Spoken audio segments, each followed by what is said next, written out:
adrenaline flowing, whether it's young kids, grown men and women, or the ball players themselves. And the future is still in some good hands. Opening day, baseball here in San Diego, and welcome to the opening week of baseball presented by Burger King. 2012 opener features NL West rivals, the Dodgers of Los Angeles and the San Diego Padres here at beautiful Petco Park.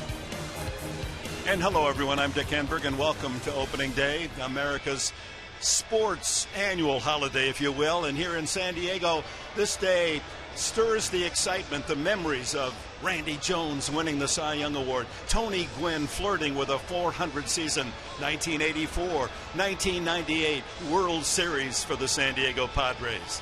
The joy of hope, the dreams of grown men playing a kid's game, baseball, in America's finest city. And I'm pleased to be alongside once again here in 2012 with the right-hander Mark Grant. And you know, best of all, the players are indeed as excited as we are, but there's one player that has a special honor.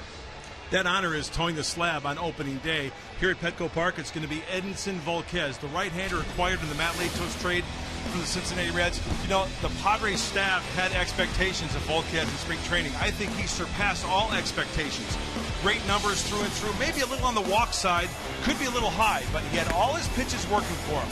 The one thing, locating the fastball, the curveball was a dandy. Darren Ballsy says it's coming about really nicely, but the changeup is a bread and butter pitch, something that Bud Black could be happy about once every 5 days, seeing Volquez on the mound.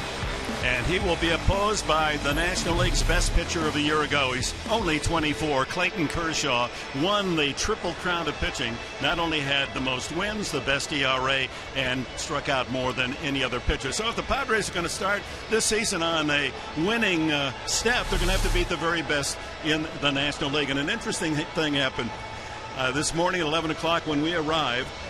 Out from the dugout of the Dodgers, 5 hours now before game time, Kershaw walks out to the mound. It was still covered with canvas, took his position out there, practiced a couple of imaginary throws, a pickoff move that he wanted to focus 5 hours ago. Preparation, and that's what these big leaguers do. Why is Clayton Kershaw the pitcher he is? Of course he's talented, but preparation is part of his game, and that goes to show you he wants to know how that mound's going to feel when he gets that ball in the bottom of the first inning. Well, they played 18 times last year. 8 of them were shutouts. It figures to be a low-scoring game. And Jerry Coleman with the ultimate honor of the ceremonial first pitch, and it's right through the strike zone. The Colonel in his 70th year in baseball.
No matter how long you've been playing or how many games you've played opening day, you're still going to be nervous.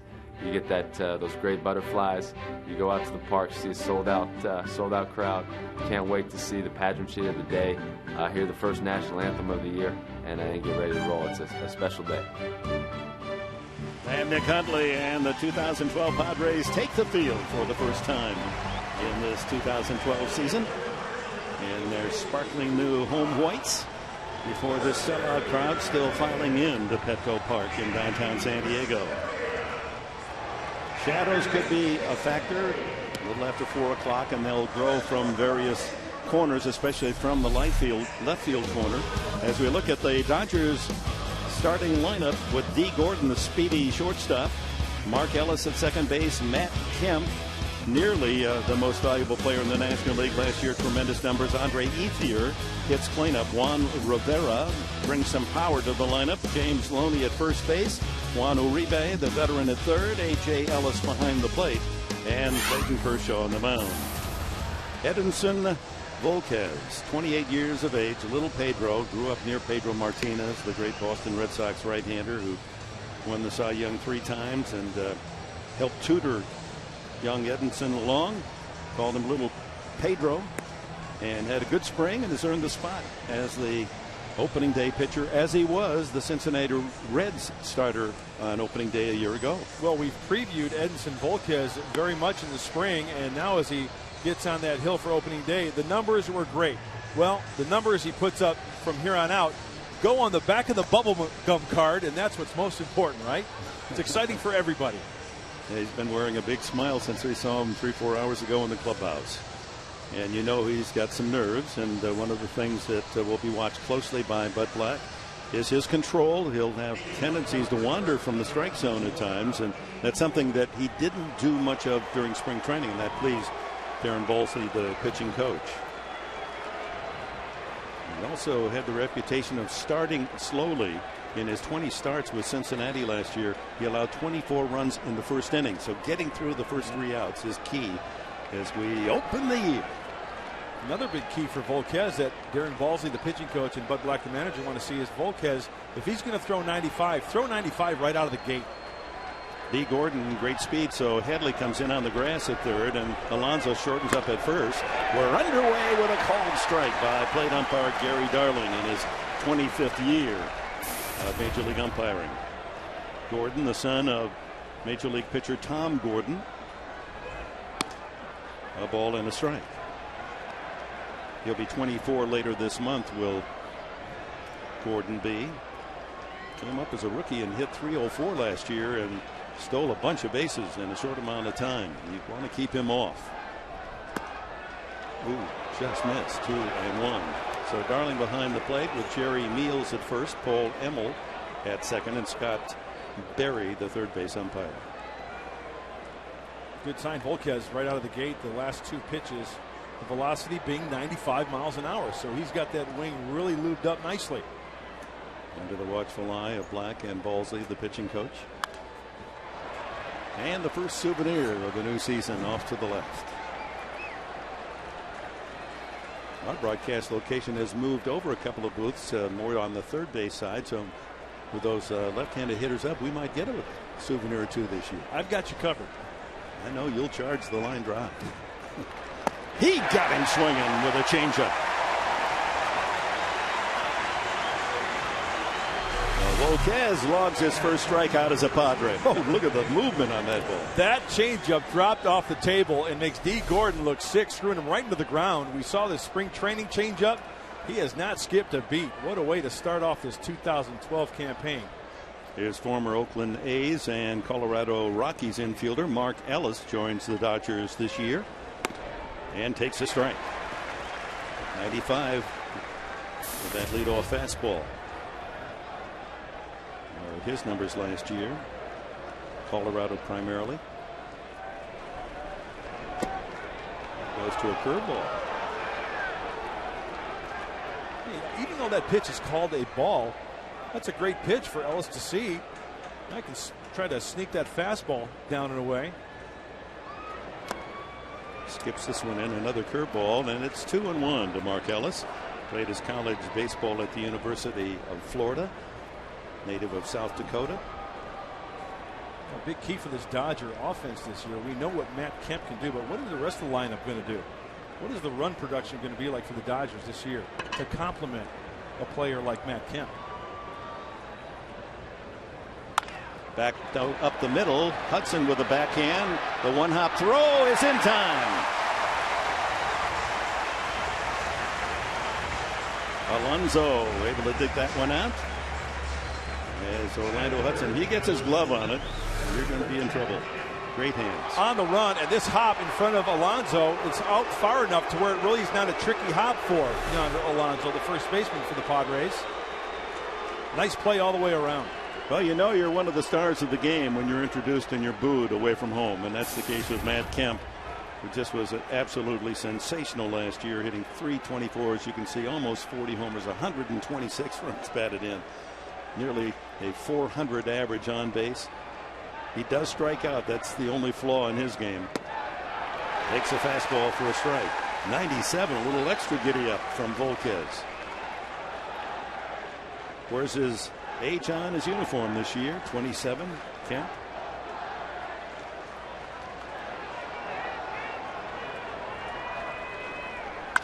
Ground ball to the hole. Bartlett, a long throw. Kemp can run. He gets him by a half step.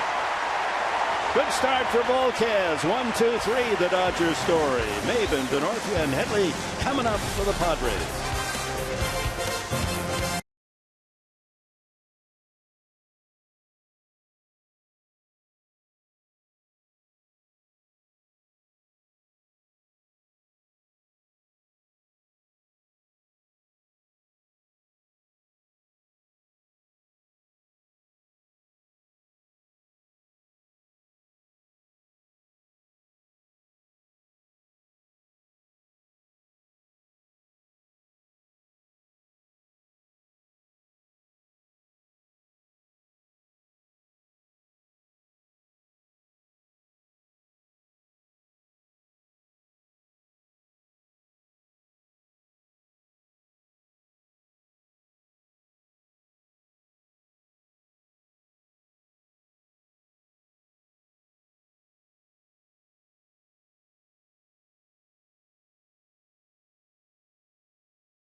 By AT&T, the largest 4G network. AT&T, rethink possible. By Petco, where the healthy pets go. And by Burger King, the proud sponsor of opening week baseball. Along with Mark Grant, Dick Enberg, pleased you've joined us opening day. Bottom of the first inning, Cameron Maben, Chris Denorfia, and Chase Headley to bat against Clayton Kershaw. Man with late life on the fastball. Many feel he's got the best curveball in the National League, and of course he also owns all the numbers after that Cy Young season a year ago. 1-1. Yeah, we'll have to keep an eye on the Padres offense. As Mark Sweeney said in the pregame show, it's all about the fastball. If they can get a fastball early and jump on it, take your hacks, because if you get in the hole, he'll drop that off-speed stuff. Bounces that one in. 2-1. He was 3-0 against the Padres last year with a skimpy 1.78 ERA. Well, he made the National League West shaking their boots. Clayton Kershaw 12-2 against the West, an ERA of 2.02. And he can field his position as well. Ground ball by third. A long throw by Gordon, and he gets the speedy Maben. Brings up right fielder Chris Denorfia. D. Gordon showing off the range and the arm going to his right. Watch the plant. Boy, that is one swift move. No move for a crow hop. No time with Cameron Maben going down that line. He caught that ball, planted that back foot, and bang, fired right across the diamond. DeNorfia in the lineup with a left-hander on the mound. Hit over 300 a year ago against southpaw pitching. Tailing fastball. Kershaw, 6'3", solid 220 pounds, from Dallas, Texas. Ground ball weakly to second, right at Ellis, and the 4-3 put out. A couple of quick ground outs by Kershaw. As we check the Padres batting order, we've seen Maben and DeNorfia ground out. Chase Headley coming up. Jesus Guzman in the cleanup spot. Then Hundley and Alonso. Hudson and Bartlett, the double play combination, hitting 7th and 8th in front of Volquez. Bud Black in his 6th year with the Padres, hoping to rekindle the magic of 2 years ago when San Diego came down to the final game of the regular season before being eliminated by San Francisco. Headley hitting right-handed, and that was the big improvement for Chase last year. Hits this one to right center field. Shallow. Over comes Ethier to make the catch. So both Volquez and Kershaw retire the side in order in the first. No score.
Day action.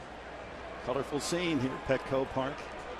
And fans seem to enjoy most of all digesting a victory over the beloved neighbors to the north, as Andre Ethier will start it off in the second inning.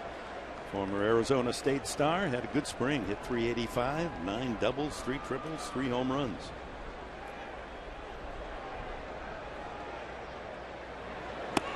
And Volquez misses outside.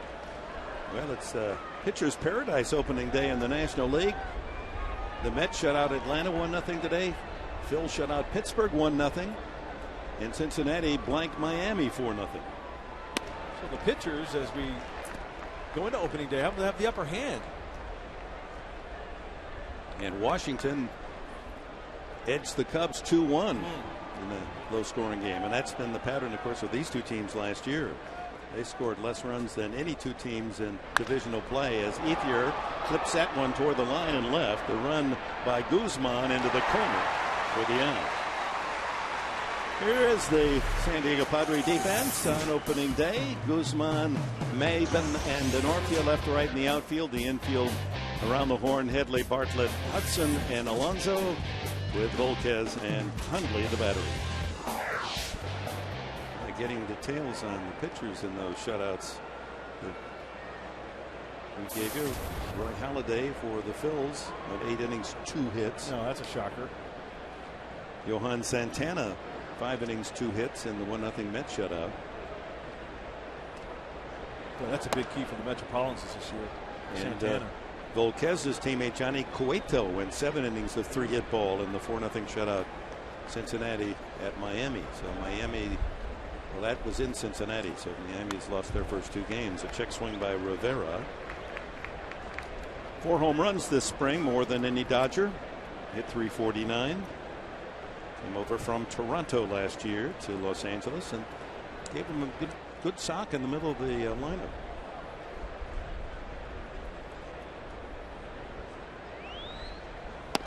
Out in front, changeup. Locating the fastball and the changeup, his second best pitch, no doubt. Way out in front. We had a little discussion before the game, Mark Sweeney and I said, you know what, keep an eye on that changeup to the right-handed hitters. High chopper, that's going to be tough for Headley. He's going to have to hurry, and just does get Rivera. That ball kangarooing off home plate was about 35 feet in the air, and Headley just wishing it into his glove and had to brace and throw. No room for error for Chase Headley. He's camped. See how he fielded that ball with 2 hands, his throwing hand right next to the glove. See, as soon as he caught that, he can make the transfer very quickly, and he gets Rivera. Rivera's not going to break any speed records down that first baseline, but still no room for error. Nice technique by Chase Headley. You're right, Mark Rand, and it's a good lesson for youngsters who think it might be cool to always catch the ball one-handed, but that time it would take to transfer from the glove to the hand might have been the difference in out or safe at first base. James Loney, lanky first baseman. Dodgers continue to be puzzled by the fact that he doesn't produce more home runs. Had a dozen last year. But he's big and strong and just doesn't seem to find the seats that often. 27 now, this Texan. Just missed. Curveball. In his 4 years with the Dodgers, Loney has averaged 11 home runs this season. A career 288 hitter. He's a tough out.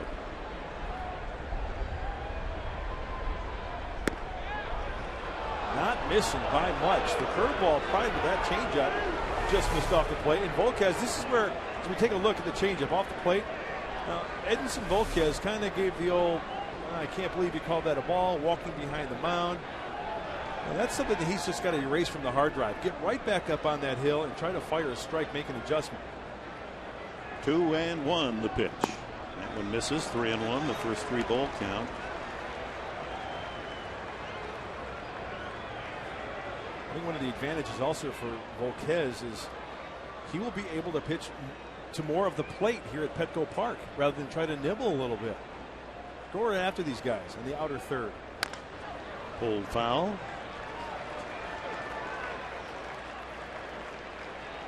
Here's my thought. 3-1 count, fastball count, hitter count. Look where this pitch is. That ball is right down the middle, knee high, and Loney still can't catch up with it. What's that tell you? Volquez has got a live fastball, and he can challenge hitters with that fastball. Studies the sign of Hundley. 3-2 the count on Loney. Bases empty, 2 outs here in the second. Throw him another fastball here, down and away. Got him with a changeup. Second strikeout for Edinson Volquez. He's retired the first 6 Dodgers in a row. The new Padre first baseman, Yonder Alonso, will lead it off when we come back.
Alonso.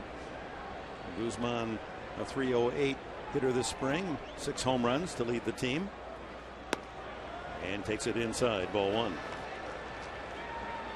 Well, Kershaw closed out his 2011 season with a flourish. He was unbeaten the last month and a half. Like a changeup. Took something off. You're absolutely right, Dick. 79 miles an hour on that changeup. Kershaw won his last 11 decisions a year ago on his way to that 21-5 season. Ball 3. Didn't miss by much.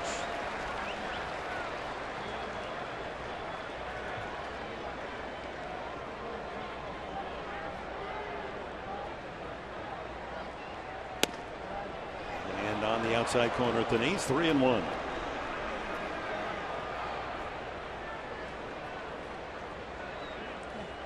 Taste of the subtle new differences in the Padre home uniform with the piping. I like it. I do too.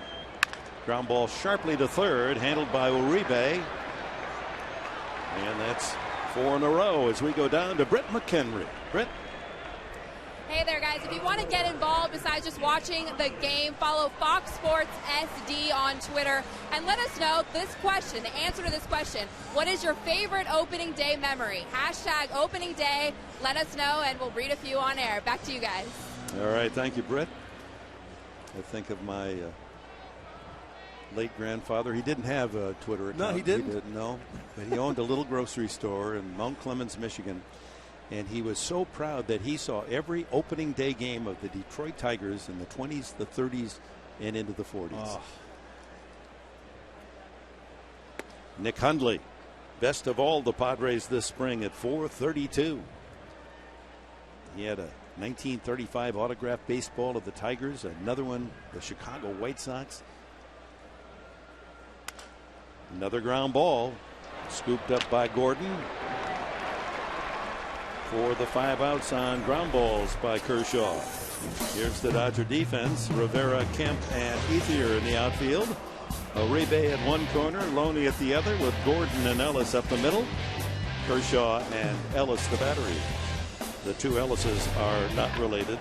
Second baseman Mark and the catcher A.J. Andrew James Ellis. Alonso debuting as a Padre. Takes a strike. You know, another way to know that Clayton Kershaw is on his game, the number of bats that he will break during the course of a ball game. I believe he's already broken 2 bats.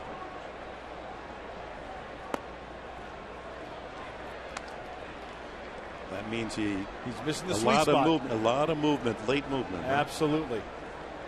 Down by the label, off the end of the bat. You betcha. Go Padres there, young man. Slap foul into the second tier. Hey, how neat was it pregame seeing all those little leaguers with the jerseys on down the field? Great. That's great. It's quite a feeling even down there to introduce the starting lineups and you look up into the sea of faces and there's so many smiles and people excited to be here. Oh, there's a 50-footer.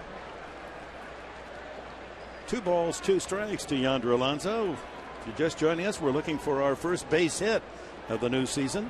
As Edinson Volquez has retired 6 in a row. Dodgers and Kershaw, the first 5 men he's faced. Swung on and it gets away from catcher Ellis. The long throw up the line will be in time. So the put out 2-3. Good scamper by A.J. Ellis. He got a favorable carom off the backstop and able to throw out Alonso, who had struck out. So strikeout 2-3 on the putout. After 2, no runs, no hits at Petco.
And the top of the third inning as we welcome you back to Petco, and Juan Uribe, then A.J. Ellis and the pitcher Kershaw to hit against Edinson Volquez, 28-year-old Dominican from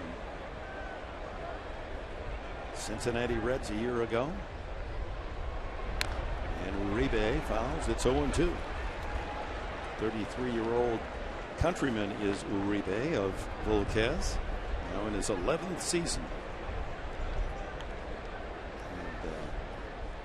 Brings the home run power late in the lineup. He's got 155 career homers, Uribe. Got him. Curveball. Third strikeout. Let's go now to Greg Wolf and a Fox Sports game break.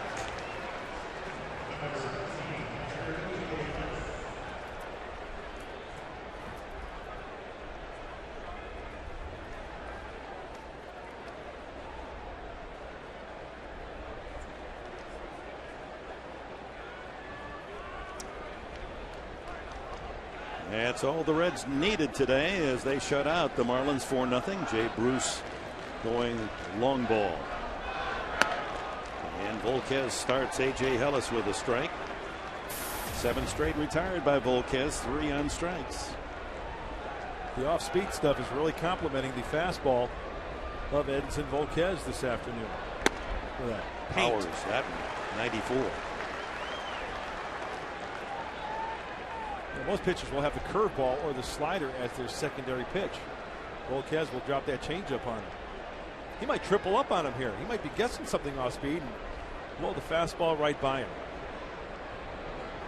Breaking ball. In the dirt. Ellis didn't offer. 1-2. H.A.'s going to celebrate a birthday early next week on Monday. He'll be 31. Native of Lexington, Kentucky. I think they're still celebrating there around the University of Kentucky, the national championship. And he bounces another 2-2.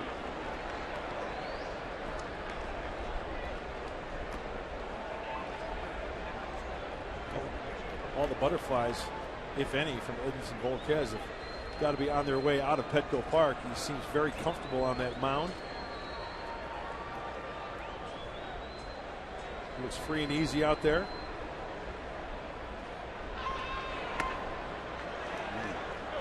Change up, and it's 3-2. So he had A.J. Ellis in the hole, 2 strikes.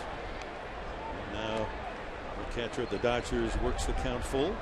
Remember, he threw a 3-2 changeup to James Loney last inning to strike him out. Loney from the left side. Let's see what he does to Uribe here. Or Ellis, rather. Got him looking. A fastball. 95 buried into the glove of Hundley. 4 strikeouts for Volquez.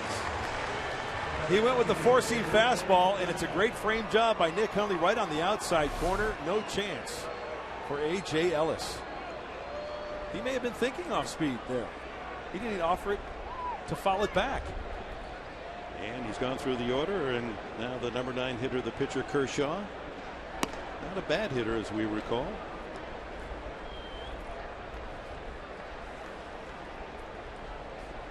Does everything else well. You figure he'd get a base knock on occasion as well. 1 ball, 1 strike, and it's time for our Sequan Casino Daycation stat of the game. 2008 was the year that Volquez, an all-star, finished second to Lincecum in strikeouts. Ground ball by the third baseman Headley into left field corner. Digging it out is Guzman. Kershaw stopped for a moment at first base. Guzman had trouble picking the ball off the wall, and so Kershaw takes the extra base. Well, there you have it. Just laid the bat on the ball and found an opening. I guarantee you that ball maybe hit 3 or 4 inches below the label, or maybe off the end of the bat after a second look. But Clayton Kershaw just flicks the bat. Hey, swing that bat. You just might make contact, and it just happens to find in between the bag and Chase Headley at third base. Thought about pulling up. It cruises into second base. The first hit of the afternoon.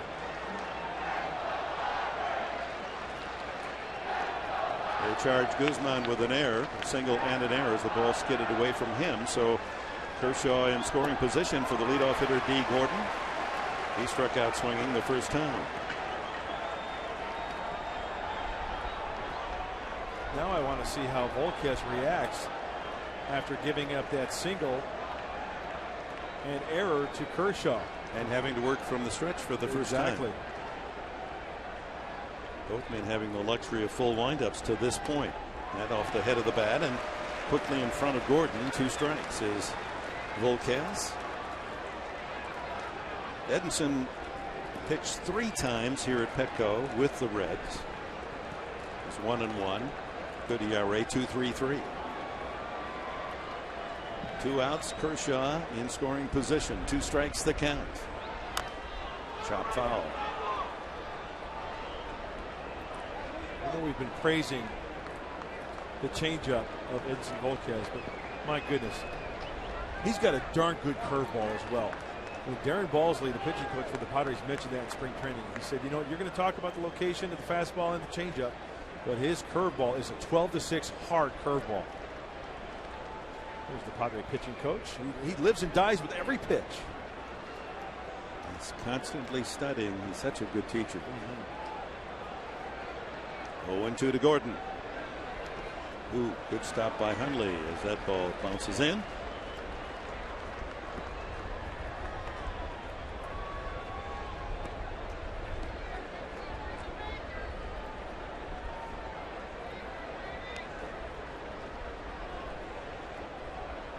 A ball, 2 strikes. Leadoff man D. Gordon.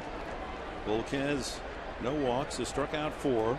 Just given up his first base hit to the opposing pitcher Kershaw.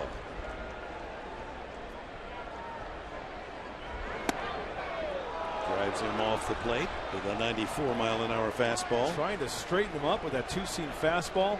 Started off the plate just a little bit and bring it back in on the inside corner, but just missed. Now I think he's got him set up for that changeup. Move his feet a little bit with the fastball in. Now pull the string on him.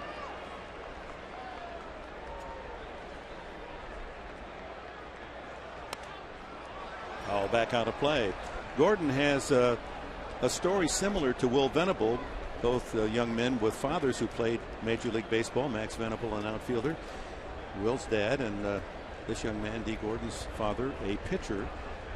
But both were really more interested in basketball growing up. In fact, he didn't play baseball seriously till he was a senior in high school, Gordon. And the same with Will Venable. You know, that was his sport. Ivy League Player of the Year in basketball at Princeton, Will Venable. Yeah, D. Gordon's father, Tom Flash Gordon, was one heck of a pitcher. He started, he relieved. He had a nice big league career for a long time. 2-2 pitch. And another foul.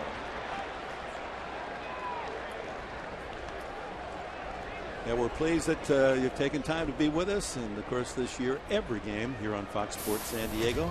Going to have to put up with these 2 blokes, but we're looking forward to another great year. Yeah, it's going to be a lot of fun. Baseball every day, even on the East Coast with the early starts. You're going to have, you know, stay home from work. Well, I didn't say that. You know, if it's a 10:05 start, catch us on Fox Sports San Diego. Recess. All baseball all the time. 2-2, and he gets him with the off-speed pitch. How about Edinson Volquez through 3 innings? He has struck out 5 Los Angeles Dodgers.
Look forward to Miller Time later in today's game, brought to you by Miller Lite. Petco Park, overflow out in the park. And there he is, the man from Michigan State, Irvin Magic Johnson. One of the owners, the Los Angeles Dodgers, and he'll bring that engaging personality, charismatic, one of the most charismatic athletes I have ever encountered. Had the pleasure of working with Magic a few games in the NBA back at NBC. He's got an infectious smile, doesn't he? Engaging personality, no doubt. You know, sometimes ball players complain about, after the game, there are fans outside and they stop and sign autographs. They want to get home, and you can never sign enough. If one person leaves, you didn't sign it, then you're a bum. Ground ball by Hudson. Skids to Uribe, but he hangs with it and throws out Orlando Hudson. That's 7 in a row now by Kershaw. And when working with Magic, there are a couple hundred. I remember outside of Chicago Stadium, we're leaving to go to the parking lot. There must be a couple hundred kids out there. And what are we going to do now? Magic town, they all want his autograph. And what he would do, he wouldn't sign any autographs. He said, I'll give you something even better. I'm going to give you a piece of magic. Slap, slap, slap, slap, slap, slap, slap hands. And we didn't break stride. We went right to the car and we're on our way to the airport. A little piece of magic. Jason Bartlett fouls it at the plate. Padres shortstop. He and Orlando Hudson, the challenge has been thrown at them. They both hit in the 240s last year. They're lifetime 270 hitters. They can come back to their career averages. Just foul past third. Kershaw has that ground ball working, doesn't he? He certainly does. And Bartlett really got on top of that last pitch. Looked like it was elevated. But the key is that was a fastball. And as we mentioned earlier, these Padre hitters trying to get that fastball early. And that's exactly what Jason Bartlett just did there. Just missing extra bases. Way out in front and loses his bat in the process as the changeup from Kershaw logs his second strikeout. And we come down to Volquez. Well, maybe Edinson Volquez can return the favor. Kershaw with the first Dodger hit after Volquez retired the first 8 men. And that's usually what you're going to see on a good changeup. The hitter sees fastball, but he's way out in front. You see the barrel of the bat of Bartlett way out in front even before the ball approached it. Volquez with that dramatic stride toward the third base dugout. 1 strike the count. 1-1. Well, these two teams last year, 18 games, 8 of the 18 were shutouts. 3 1-0 shutouts. The Dodgers over the Padres. They shut out the Padres 5 times, and San Diego pitching took care of business. 3 whitewashes. And the 2 of them, when you add up all their runs in 18 games, neither team averaged 3 runs a game. Well, look at this. How about that? And Kemp can't make the catch. Volquez answers. What's going on here? A new season, and the pitchers had the only hits of the game. There's something you don't see every day at the ball yard. As you mentioned, Dick, Clayton Kershaw. And this ball nearly gets by Matt Kemp at center field. That could have been extra bases. If that ball gets by, a good extension from the Padre right-hander. He looked over at Kershaw. They exchanged smiles and said, all right, we both got one. Just don't get picked off. He has a good pickoff move. In fact, led the National League with 9 pickoffs last year, Kershaw, and won the Gold Glove. He was the total package. Maben grounded to short his first at bat. Line drive, base hit to left field. Volquez will check in at second base. The Padres have something brewing here in the second and third inning. Back-to-back singles, Volquez and Maben. We saw some 2-out lightning from these Padres in spring training. Maybe they can get something going here against Kershaw in the bottom of the third. Now that first pitch was an off-speed pitch. It was a changeup, but it was elevated. Did not have the action as if the changeup were down by the knees. Therefore, Maben hitting that ball over the shortstop's head for a single. Chris Denorfia digs in. He grounded to second his first time.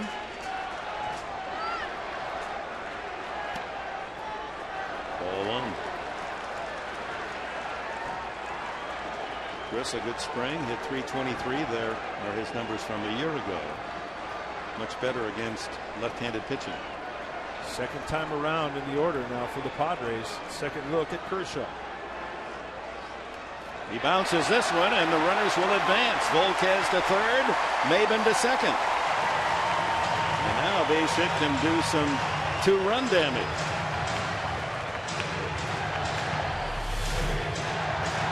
And that brings out the chant, beat LA. And that was a spiked fastball. That ball hitting just down in front of home plate.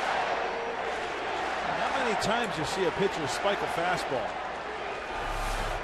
Denorfia sitting on a 2-0 pitch. With runners in scoring position, Volquez at third, Maben at second.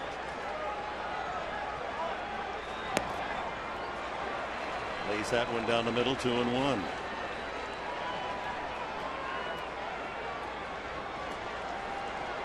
Throw for Denorfia. Struggled to make it to the big leagues when he made it at 28-29, and now starter on opening day.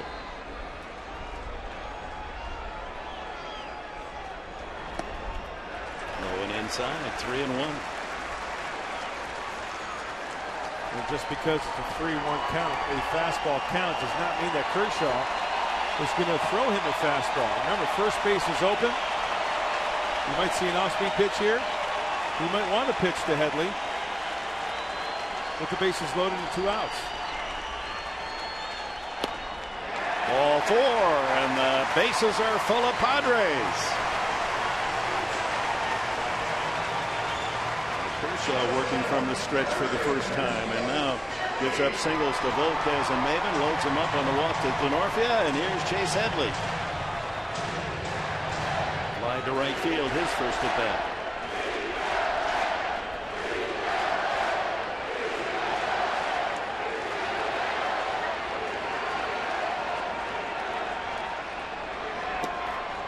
Right, 91 on his fastball, but well placed. Great located fastball. Outside corner, knee high. Nothing much Chase Headley can do with that. Hit 352 from the right side last year after struggling the year before.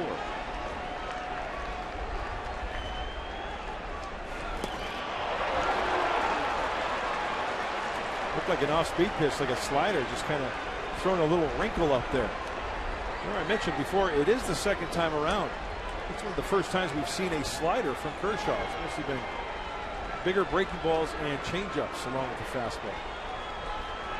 Yeah, Headley now has to protect the plate with 2 strikes on him, and Ellis and Kershaw we had a little meeting here halfway to the mound. Yeah, you don't want to get crossed up with that runner at second base. Going over the series of signs, it might be first sign, it might be last sign, it could be first sign after 2. Every pitcher is different. Kershaw, remember, in this inning bounced one by his catcher Ellis. A wild pitch. Volquez has to be alert there at third should one get away.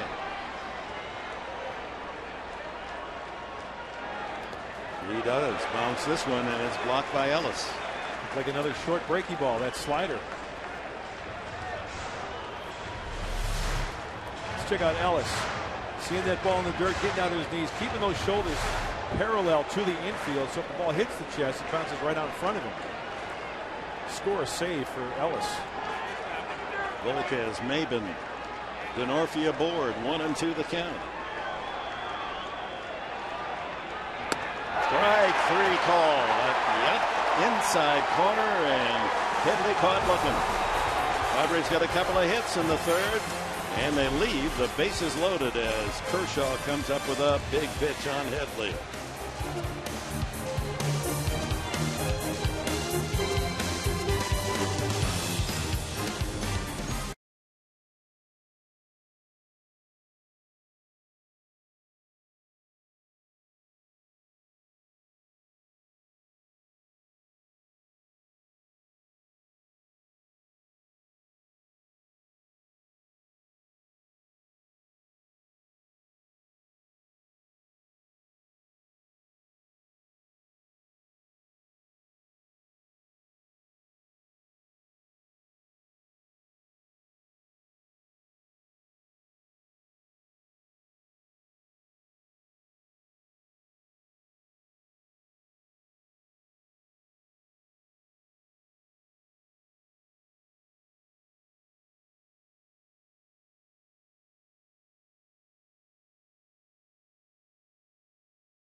Petco Park. Don't miss watching your Padres opening weekend as they battle the Dodgers Friday, April 6th through Sunday, April 8th.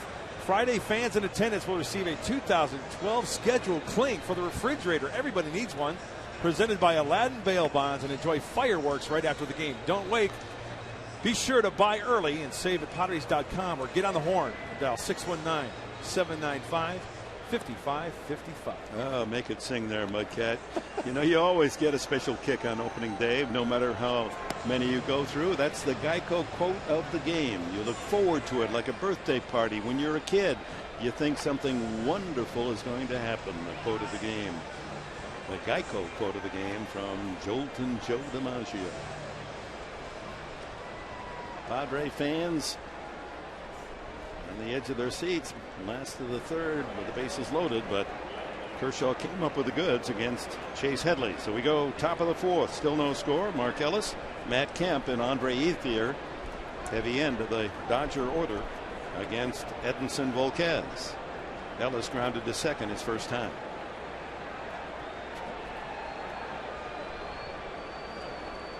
"34-year-old veteran. Curveball strike. That is such a good pitch. He had me buckling my knees up here.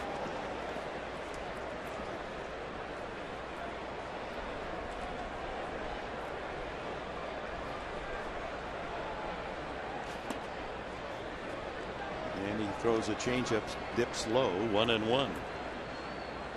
Dangerous Matt Kemp on deck.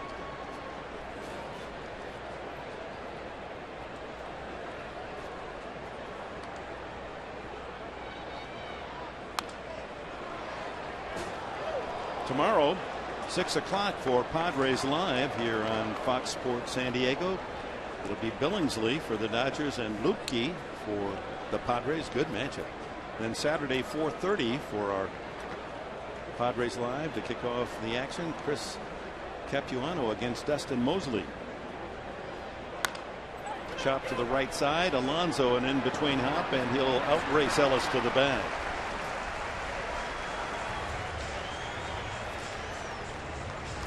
Remember during the instruction we had out on the little field prior to the game, what is Edinson Volquez doing here? He is over in the picture, but he's not needed, right? That's A-OK. You'd rather be over there and get called off. The good thing is Edinson Volquez doesn't pull a hamstring. Or get clipped on the heels by That's the right. spikes of the runner. And you could hear players in the dugout, you could hear them on the field. They yelled, "Get over there," as soon as that ball was hit to the right side. Everybody doing their job nicely on that play over at first base. Matt Kemp grounded to short his first time. Yeah, he did something last year that you have to go back through baseball history to find a comparable effort. Line drive, base hit. Just a doggone good hitter. Second hit of the game for the Dodgers as we go down to Mark Sweeney. Mark. Hey guys, watching Matt Kemp, especially on breaking balls, that's what he had trouble with when he first came up. Last year he made the adjustment on the slider and the breaking ball, as you saw there. Stayed back, his head is controlled, drove the ball to left field. And that's exactly what Edinson Volquez threw up there, the first pitch, the off-speed pitch. Kind of almost looked like he was looking for it, didn't it, Mark Sweeney? It did, and he's making adjustments. He's looking for that pitch earlier, but also he's getting more at-bats against these guys. Easy to do rather than being a young hitter. Along with his many virtues, a good base runner. 40 steals last year, and he doesn't have to steal second. That pitch is all the way to the screen. And Hundley didn't get out of the crouch, almost as if he was crossed up on that fastball. Well, that ball really sailed on Nick Hundley. Maybe a case of Volquez trying to overthrow a little bit. And Mark Sweeney, a little bit of buzz down there by the dugout, eh? Yeah, and you know what I love seeing this is the pitchers are all together. They're finally in their routine. That's what you see in the dugout. They're all talking about strategy, how they're going to attack certain hitters, and watching the game. Definitely different from the spring training to now. Now let me ask you this, Mark Sweeney, as a hitter, would you kind of like go into those conversations and would pitchers ask you their advice? Well, I always had my ear open, Mud. I had to. I had to listen to everything. Everything was knowledge, and definitely you have to take everything in. A ball, no strikes to Ethier with Kemp now in scoring position, the first Dodger. And going away. Ethier Big RBI man through the years for the Dodgers. He'll be 30 years of age next Tuesday. 1-2 punch in the middle of the lineup. Kemp and Ethier, they were reversed last year most of the time. Ethier hit third and Kemp fourth. Mark Sweeney, we just saw a changeup from Volquez. That seems to be his secondary pitch. He's throwing the curveball, trying to locate the fastball, but from your perspective down there. Yeah, Mark, he's got a lot of movement and downward movement, and that's what they're doing. But the Dodger hitters are making adjustments. Also, having the shadows early in the game is definitely played. You can see the shadows are gone. 3-0. It wouldn't be necessarily a bad thing if you let Ethier walk, fill the void at first. And so he does on 4 pitches. Well, let's look at the Volquez changeup. You think that pitch doesn't have movement? Oh, my. Dropping off the table. And once again, we mentioned in spring training, it's all in the arm swing. And if the arm swing is like it has been for Volquez, like a whip action, that means he's healthy. And we mentioned in the pregame show, you see the 2 seams right there on the Rawlings baseball. He throws the circle change with his 2 middle fingers on the 2 seams there. You got the circle change. And you throw it as hard as you can, like a fastball. Looks like a pump, feels like a sneaker. Okay. There you have it. Now Volquez needs one of those sinkers to be grounded up the middle, and the possible double play ball as Juan Rivera steps in. He grounded to third his first time. Kemp at second, Ethier at first with 1 out here in the top of the 4th. 95 on the outside corner. Hey, Mark Sweeney, I got a question from a hitter's perspective. We know that Volquez throws that changeup quite a bit. Now, the second time around, is that a pitch that hitters may recognize and then start to spit on? Well, you'll see adjustments, but when he's touching 97 miles an hour, you can't sit on a changeup. You have to go with the fastball. Runners lead away. There's a good fastball there. Does not get the call at 96. That is a pitcher's pitch there. And of course, if you ask Mark Sweeney, the hitter, that's a ball. It's a ball. Looked pretty good on the replay, didn't it? Yes, it did.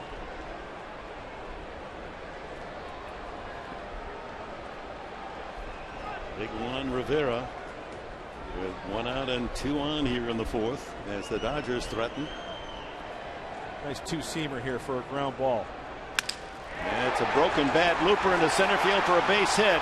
Kemp had to hold, so he will stop at third as Maven hustles it in. The bases are loaded. A broken bat single for Rivera.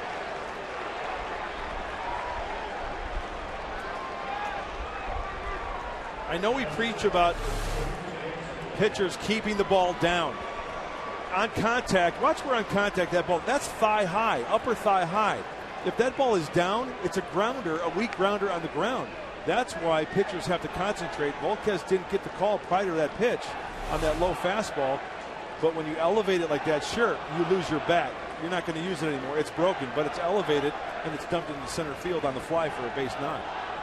Now the Padres had the bases full with 2 outs in the last of the 3rd. Couldn't cash in, and now it's the Dodgers with 1 out, bases loaded.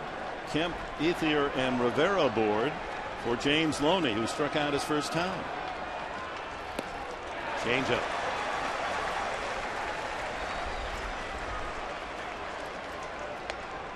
Outfield, right, and center field still in bright sunshine on this late Thursday afternoon in San Diego. The shadows now have grown to cover Guzman in left.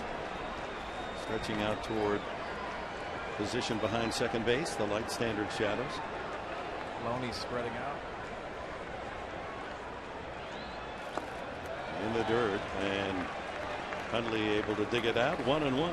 Mark Sweeney, you mentioned that Loney spreading out his stance. Why is that? Well, he's in an RBI situation. He struggled driving runs in early in the year last year, spreading out just to try to drive the ball to the outfield, get the first runner in.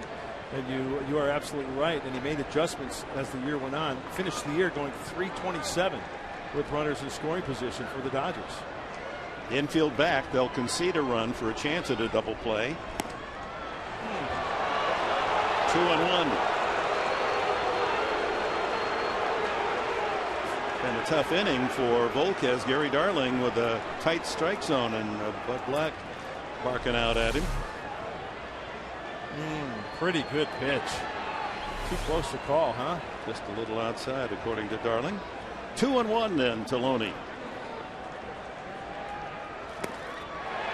Did he go? No.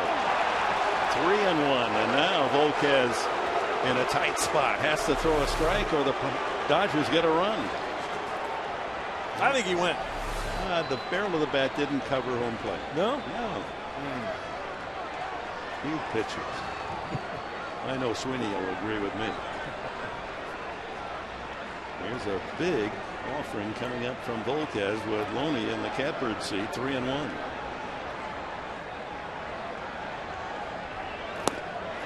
And he walks in the run. The first run of the season. Bases loaded walk. That hurts. Kemp checks in from third. Ethier over to third. Rivera to second. And Loney credited with the RBI on the bases loaded walk.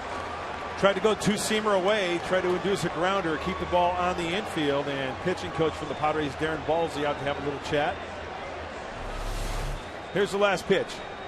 The glove of Hundley, down and away, and he just misses low. And you can see the way that he tried to pitch Loney, down and away on all of his pitches.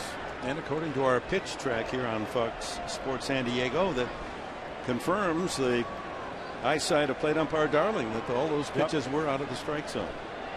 Hi, guys. Looking good in those Padre unis. Base is still loaded. Infield back. Uribe struck out his first time.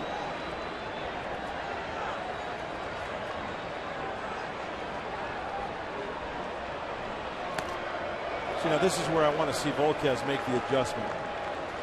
So much goes into being a successful pitcher. Not worrying about the last hit, the last pitch, the last call. Nothing like bases on balls to get the manager pacing. And we've got some pacing going on in the Padre bullpen as well. We got action.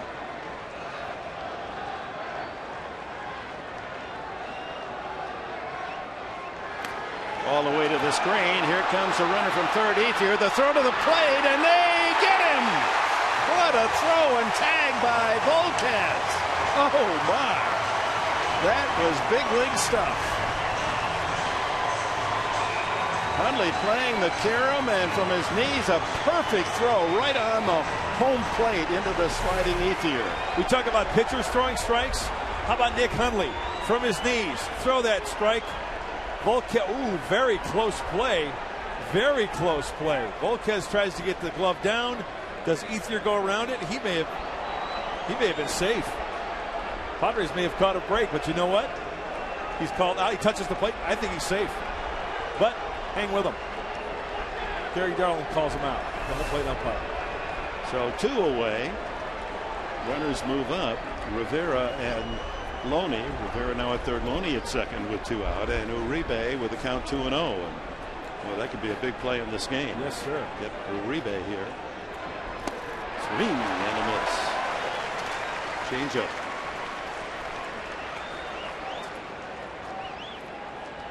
Dodger bullpen active now as well. And Volquez electing to go from the windup with the runner on third. He feels he gets the most out of his delivery. Going from the full windup. Fouled out of play. Josh Lindblom, right-hander throwing. This could be getting a little bullpen action. Certainly Kershaw through 4 innings has not thrown that many pitches.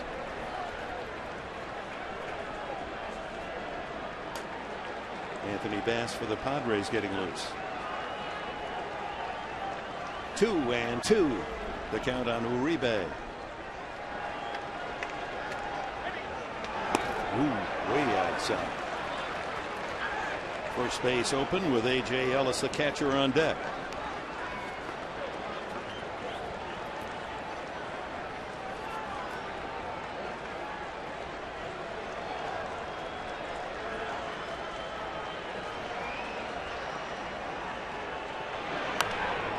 High pop up back of the plate.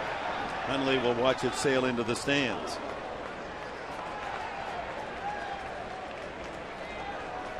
Mark and Dick, this is an opportunity that you have to be careful with Uribe. He's a mistake hitter.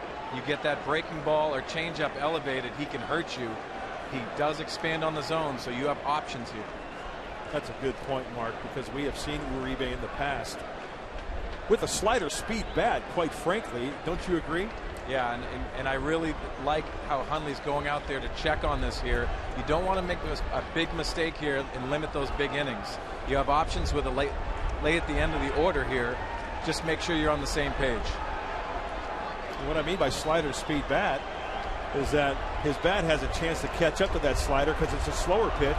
He doesn't have the quick bat to catch up to a good fastball, so you don't want to speed up that bat with a pitch in the zone. Oh. Ball 4. Bases are loaded again. I think he got squeezed on that one.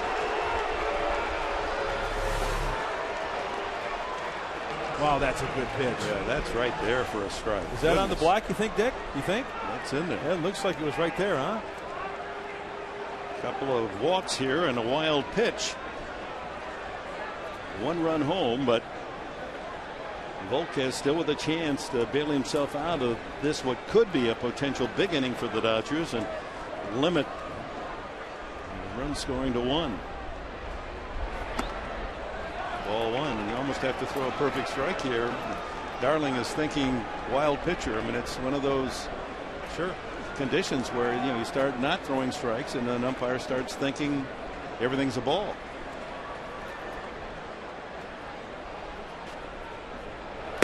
Way outside, and he's struggling. Yeah, and the body language says a lot as well. Looks like Kershaw at this point might be coming out of the game after 4 innings. Adam Kennedy is on deck for the Dodgers.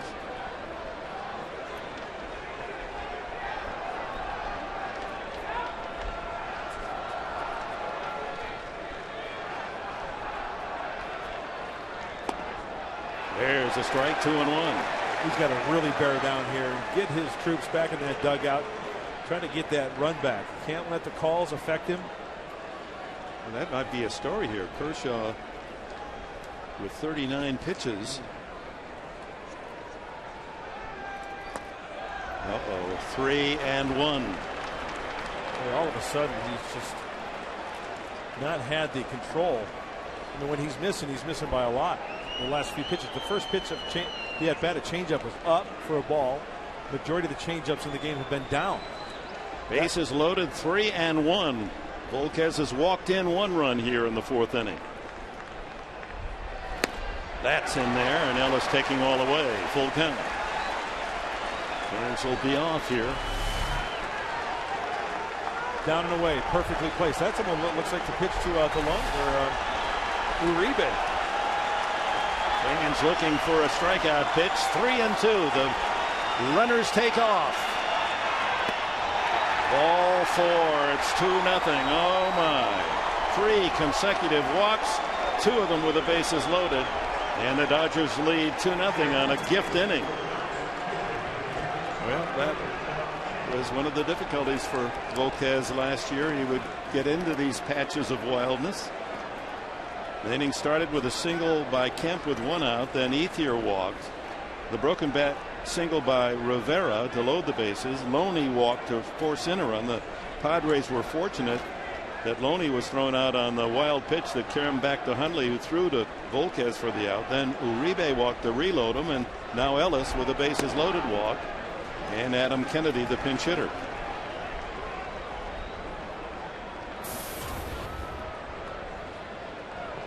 Played for the Angels back when Bud Black was the pitching coach for the Halos. Adam Kennedy. Interesting situation here, guys. With Kershaw coming out of the game, it has to be an injury. This is way too early to take your ace out of the game. I was thinking the same thing, Mark. And looking back at last inning, the wild pitch, and we'll have to wait and see what is reported, but could be a break for San Diego. And really, Mark, you thought it was a little gamemanship between Mattingly and Bud Black. Just having a guy get up in the bullpen, but also on the on-deck circle. That situation is definitely an injury, something to look at. So Kershaw works for 3 shutout innings, allows a couple of hits. He's out of the game. Bases full of Dodgers. 1-1 the count. Ball in the dirt, and Hundley blocks that one. Nervous inning for Edinson Volquez. Might have been, in his opinion, squeezed on a couple of pitches. Might have affected him. Running his pitch count up with 33 tosses here in this inning. Total of 77. That'll wear you out. 34th pitch coming in this inning. High fly ball. Back to short. Bartlett waiting for it to come down, and it does. And that's it for the Dodgers. 2 runs on 2 bases loaded walks to take a 2-0 lead.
AT&T trivia question: which team have the Padres faced the most times on opening day? I'll have the answer for you in the bottom half of the inning, or in the next inning, as Josh Lindblom takes over. Lindblom, 24 years of age, big right-hander, 6'4", 239 pounds, a second-round pick of the Dodgers 3 years ago. He's moved quickly up through the ranks. Pitched in 34 games last year with LA, and we understand now that Clayton Kershaw, suffering from flu-like symptoms, ill stomach, has headed back to the locker room. His day's work is over. There's a look at Kershaw getting a pat on the back as he leaves the game. Yeah, holding the stomach area. Don't get too close to him, you infect the entire ball club. No kidding. So Lindblom takes over with a 2-0 lead. Guzman, Hundley, and Alonso are scheduled for the Padres here in the 4th. Guzman grounded to third, his first at bat.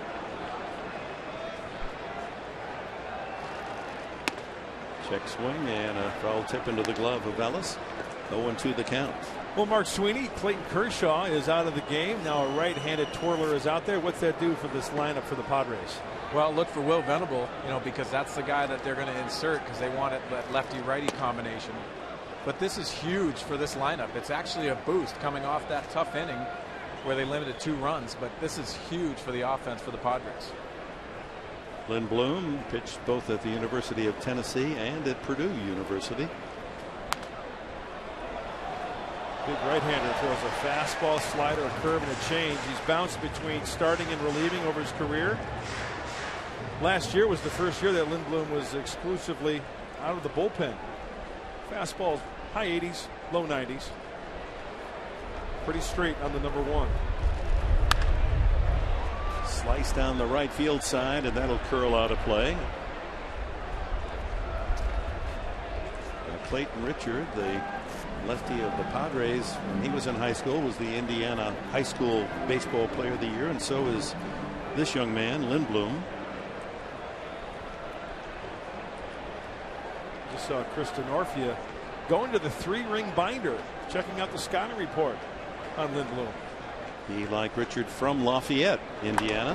High pop-up. Middle of the diamond. And shortstop Gordon calling for it. One away.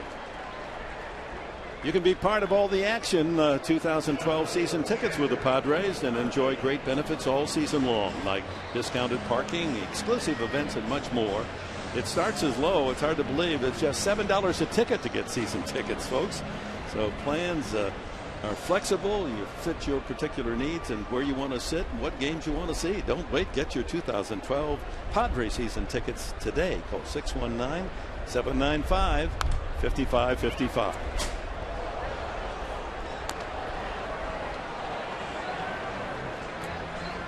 Not only do you have to bring your glove to the ballpark, you got to bring a shovel and a pail. That's awesome. Good old days, huh? Yeah. High fly ball, little hook foul down the left field side. Way out in front was Nick Hundley, who grounded to short against Kershaw in his only at bat. There's the sandbox out in right center.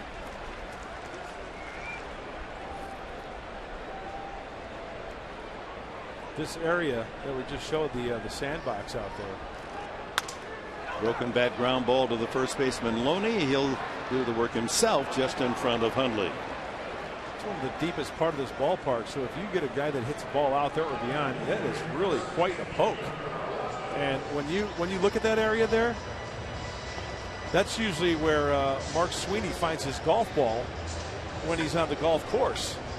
Yeah, I need that big driver in right field, right down the foul line. Absolutely. He's a good bunker player, though, I heard Sweeney. It's great out of the sand. Because I'm always in it. And we thank those gentlemen for their service to our country in the Navy. Here's Alonso. And inside the pitch from Lindblom. Now, the Padres made a move earlier today with Tim Stauffer placed on the disabled list with that sore triceps. And so Brad Brock had been sent to Tucson and turned right around, U-turn, and came back to the clubhouse today. You and I were in the tunnel and we saw Brad carrying his bag into the clubhouse, getting ready to suit up for opening day. That's good news. He may travel a little more, but get to go to the big club. Ground ball up the middle and into center field. No, Gordon stops, throws, and gets him. What a play by D. Gordon. That ball on its way to center field, and Gordon flashing that speed, able to glove it and get Alonso, who's not the fastest runner. And the ball was hit by the pitcher, Lindblom. That did slow it up. It's a 1-6-3 put up.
Get away for the day at the all-new Sequan Casino, San Diego's destination for casino gaming and excitement. And by Chase, deposit checks from your smartphone with Chase Quick Deposit. Take a step forward and chase what matters. And welcome back to Petco Park. We've completed 4 innings here on opening day, and the Dodgers, with a couple of bases loaded walks, have a 2-0 lead. Top of the 5th we go. Dick Enberg with Mark Grant. Mark Sweeney joining us down in the dugout well at first base with his player level view of the game. And Volquez starts leadoff hitter Gordon with a changeup too low. Gordon has struck out both times. Pretty nice range, Mark Sweeney, huh, by D. Gordon? Yeah, this guy's a special athlete. He makes a lot of plays, but also what they're working on is his throwing. The ball was slowed up a bit when pitcher Lindblom was able to get a glove on it, as that was smacked hard up the middle. Volquez settles down after the wildness in the 4th. That's in there. Curveball.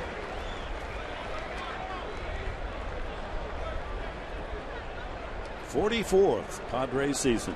First year was 1969. Nelp foul. There's another changeup. The 76th year of baseball here in this great city, going back to the Pacific Coast League Padres.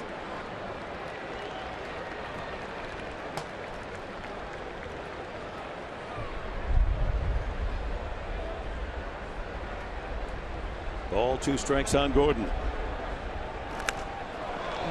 How did he even get the bat on that pitch? Mark Sweeney, as we approach this top of the 5th inning, Volquez getting to the mid-80s as far as pitch count is concerned. Threw a lot of pitches last inning. Yeah, you see any movement down in that dugout as far as maybe bench players maybe going to the bat rack, getting loose? Well, what you're seeing, Mud, is you're seeing in Bud Black looking at his lineup sheet, trying to see forward what he's going to do and how he's going to use the bullpen also in his bench. Yeah, we notice Buddy will take out that lineup card and go over that very closely, both sides.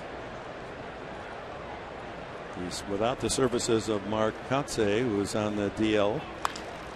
Fly ball to center. Retreating as Maben, still going back, and drops the ball. Gordon flying around second on his way to third. A leadoff triple for Gordon, although the ball should have been caught. We'll see how they score it. Maben kind of eased back and then realized it was carrying deeper than he thought. And by the time he reached up, it fell out of his glove. See how much of the leather he got around that ball. Right on the thumb. Yep. And we've seen Cameron Maben make some spectacular plays, kind of drifting back. Very makeable play for Cameron, and they're going to score that an error. 3-base error, so no one out, and Gordon at third. And Ellis, the hitter, grounded out twice. The infield will draw in. Well, one good note for Volquez, that didn't happen in the last inning when it seemed like the Dodgers had the bases loaded for a half an hour. They only scored on the bases loaded walks. Line drive, foul by about 5 feet down the right field side. You know, sometimes when an outfielder goes back on a ball like that, their eyes can get a little choppy because they're running back, maybe a little flat-footed. We've seen Cameron Maben go to his left, go to his right, make some spectacular plays. And I'll bet you ask Cameron Maben, yeah, he should have had that ball, no question. He'd be the first one to admit that ball should have been caught. Brad Brock, young man we saw just returning from Tucson, listening up in the bullpen. That's in there. 94 yet on the fastball as Brock warms up. Padres scheduled to reach the pitcher's spot in the batting order third in the bottom half of this inning. So undoubtedly this is Volquez's last inning. He's up to 87 pitches. That's exactly by design, that last pitch. Nick Hundley, when he gave the fastball sign, he even put his glove up around the chest of the hitter, indicating to Volquez, I want you to throw it up there. Get it up there. Headley, Bartlett, Hudson, and Alonso in the infield in tight. Try to cut down a run at the plate. Count remains 1-2.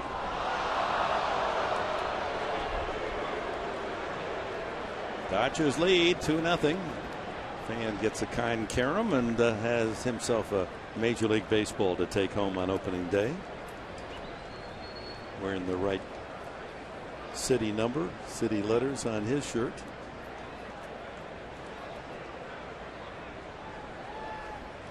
Struck him out. Changeup gets Ellis one away, but that brings up the dangerous Matt Kemp.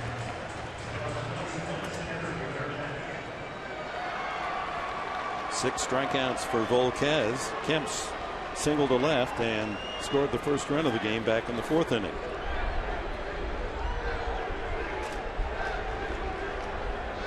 This is where you might see the two-seamer from Volquez. Sure, we'll see the changeup because if a hitter is out in front, chances are it's down, he'll hit it on the ground. That's why the infield's in. Try to induce a grounder if they're going to put the ball in play. And the fastest Dodger at third, ready to break in. There's the ground ball, and it's off the glove of Bartlett. Now, that was a case where, with the infield in, Bartlett knew he had to field and throw right away because Gordon on contact was headed for home, and in his haste, Bartlett unable to field it cleanly, and the Padres have committed their 3rd error of the game. And Edinson Volquez threw a great pitch. It was a two-seamer. A two-seamer down. He got his ground ball, and it looks like Jason Bartlett, maybe he had time maybe to get in front of that ball, but you make a good point, Dick. As soon as that ball was struck, Gordon's off and running. So maybe he's trying to be a little bit too quick off the pinky side of the glove. Cannot field it cleanly. And a break for the Dodgers. Yeah, 2 errors in the inning. The 3-base error by center fielder Maben. Now the error by the shortstop Bartlett. You can give Kemp an RBI on the play, but that run and any runs scored by the Dodgers after this point in the game, all unearned. Should be 3 outs in the book. Ethier is flying to left and walked. Kemp stole 40 bases last year.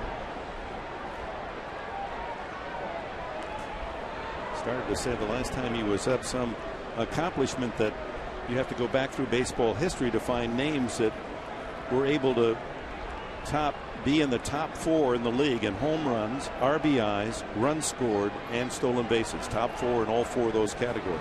Tough to do. Pitch out by Hundley and Kemp not going. The others to accomplish home run, RBI, run scored, and stolen bases, top 4 in the league: Honus Wagner, Ty Cobb, George Sisler, Willie Mays, Hank Aaron. Just a list of great Hall of Famers. And Kemp last year.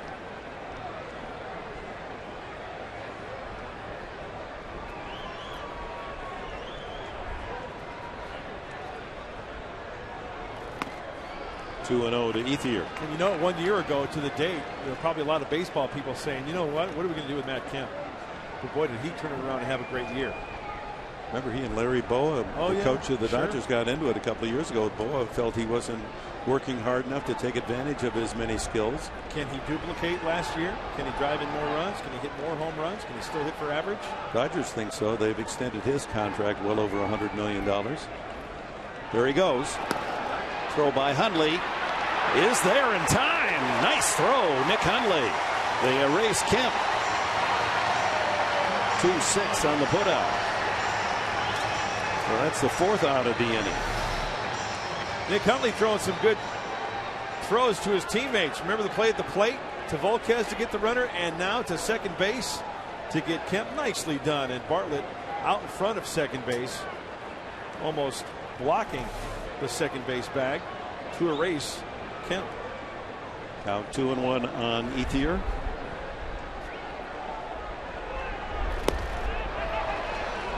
Good two-seam fastball at 93. Guys, you did talk about Larry Boa's situation with Matt Kemp. The adjustment that the Dodgers made is bringing in ex-Padre first base coach Davey Lopes to mentor him and make those adjustments. 2-2 and fouled out of play. You know, you're down at the field level as you are, Mark Sweeney, and we had a chance to run into Kemp earlier before batting practice. He's a big guy. I mean, he doesn't look on television to be as big a man as he is. He's got all the speed and the power. He's the big package. Swung on and missed. He got him with a changeup. 7 strikeouts for Volquez. Another gift run for the Dodgers on a couple of errors. It's 3-0.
By Captain Mike Hayes and Lieutenant Colonel Guy Berry, the 2 pilots in the flyover. What is it like to be a part of an opening day festivity like that? Oh, it's a great experience. Yeah, it was a lot of fun. Yeah, we really appreciate what the Padres did for the Marines, getting us some tickets, and it was a pleasure to do the flyover. We love to do things like this. We were joking that it took you 15 seconds to get over there and then quite a trek to come back. What was the trip to the field like? Longer than it took to get over to Coronado, but it's been well worth it. We've been well taken care of. Well, thank you guys. We appreciate all the work you do, and of course the work on the field. Back to you guys. All right, thank you, Brett. Hudson takes high 2-1. Nice to have the Marines with us. Those Harrier jets are pretty impressive, aren't they? They're from Marine Attack Squadron 311, VMA 311. If you had a chance to go up in one of those things, would you? Oh, absolutely. Absolutely. No question. 2-1 to Hudson against Lindblom. Fly ball left field. Rivera for the first out. Anthony Bass throwing in the bullpen, and the pitcher spot on deck. Jason Bartlett, the batter, struck out his first time. So Kershaw goes 3 innings, no runs, 2 hits, 1 walk. Struck out 3. Padres playing very generously. Volquez, his own worst enemy in that 2-run 4th inning, walking in 2 runs with the bases loaded. And then 2 errors, Maben a 3-base error, and Bartlett with a boot at short, giving the Dodgers yet another run without a hit in the top half of the 5th inning. Kershaw left after 3 innings with flu symptoms, and so Josh Lindblom has taken over, the right-hander on the mound. Kyle Blanks has a bat. He's in the on-deck circle. But Volquez pitched well enough. 7 strikeouts, but 4 walks. Yeah, and those 4 walks came back to bite him the 28th time in his career. But Volquez has walked 4 or more in a game, so he needs to harness that control. And as I mentioned earlier, pitching here at Petco Park, I think he will have the chance to pitch to more of the plate rather than try to nitpick a little bit, because the environs here at Petco Park. And don't get me wrong, folks, the pitchers on this team are darn good. I'm not saying that any pitcher can come in here and be successful. It's just, I think, going to work to his advantage because the way this ballpark is played for the Padres since it's open. Fly ball right field, and Ethier has to give ground, but room out at the Petco porch for the out. As we go to Greg Wolf, here comes another Fox Sports game break.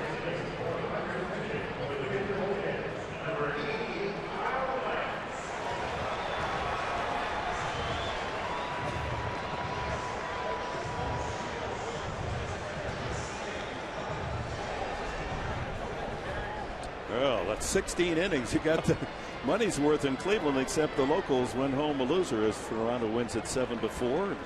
One of the longest games ever on opening day. Have to check to see if that's the longest. 16 innings.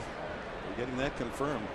Never has there been a longer opening day game than 16 innings. So this 2012 season starts off writing history. Blue Jays 7, Indians 4 in 16. Kyle Blanks. And the count is 1-1 on the big right-handed hitter.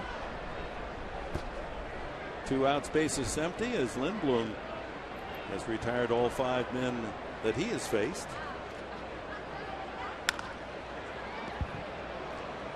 He did himself on the smash up the middle off the bat of Alonso, was able to deflect it, and then Gordon made a terrific skidding stop and throw to deny Alonso a base hit.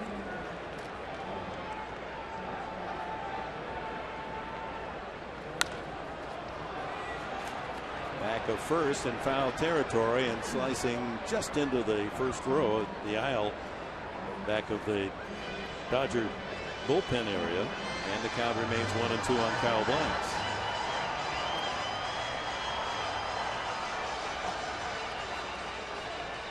We told you about how scarce runs were scored last year between these two teams. If you average the runs for all 18 games, the Dodgers scored 2.9 runs per game to the Padres 2.3. That's the lowest amount, fewest runs in any major league division matchup. And it looks as if it's going to be tight again this year when you think about the score 3-0, but 2 bases loaded walks and a couple of errors to score the other Dodger run.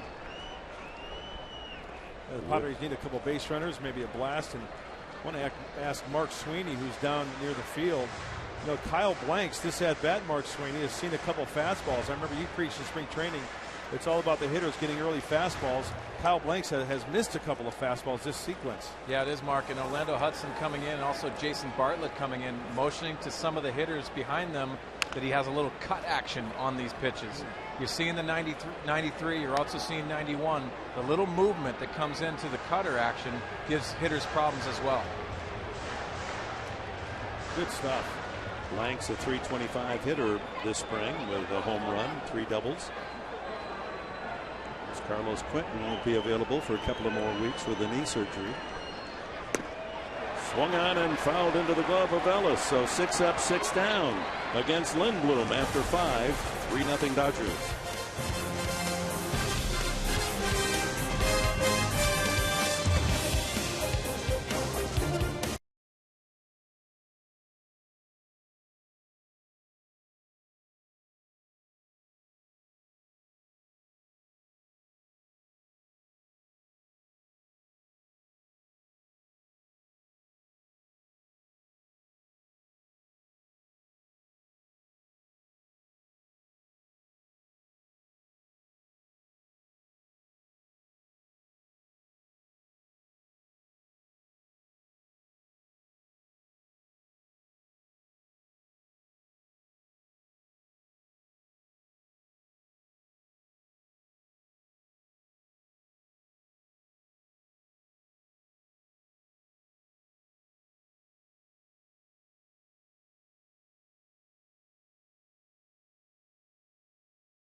Clayton Kershaw leaves after 3 innings, pitched out of the bases loaded jam, struck out Chase Headley, and then the wild miss hit.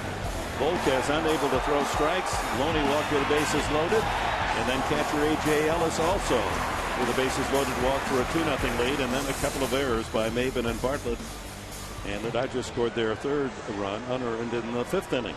Anthony Bass is the new pitcher for Volquez. Pitched well enough. 5 innings, 3 runs, 2 earned, only 3 hits, but 4 walks, 7 strikeouts for the starter Volquez. Deep in his own thoughts now. How does it happen and he suddenly can't find the strike zone? And there were some borderline calls there that didn't help him. He didn't get any assistance at all from the plate umpire. Bass. And one of the things they like about Bass this spring is aggressive. He gets the ball and throws it. Veteran Mike McDougall getting ready, the lanky right-hander down the bullpen. Rivera, big swing and a miss. His broken bat single, part of that 2-run 4th inning. Kemp and Rivera with the 2 singles and then the 4 walks added to the 2 runs, the first 2 of the season for the Dodgers.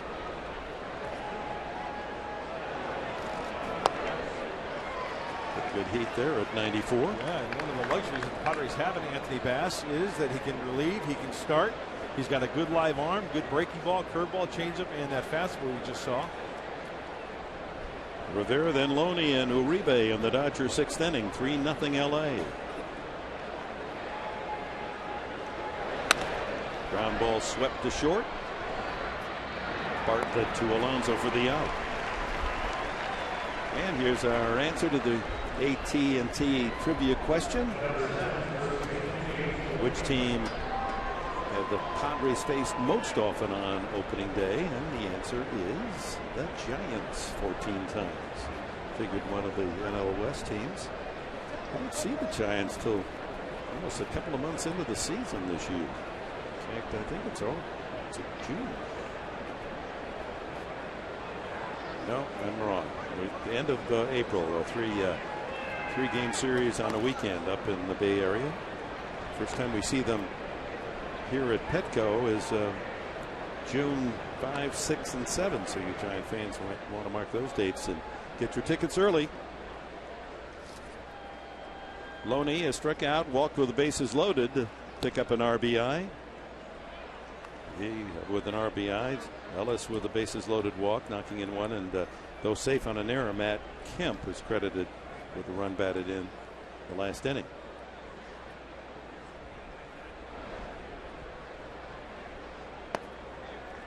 Three and 0. Well, Dick, you mentioned the Giants. Well, Anthony Bass likes the way that Tim Lincecum likes to throw the baseball. He patterns his delivery after Tim Lincecum, kind of similar to the Cy Young Award winner. Kind of turns his back towards the hitter. A big long stride as he kicks to the plate.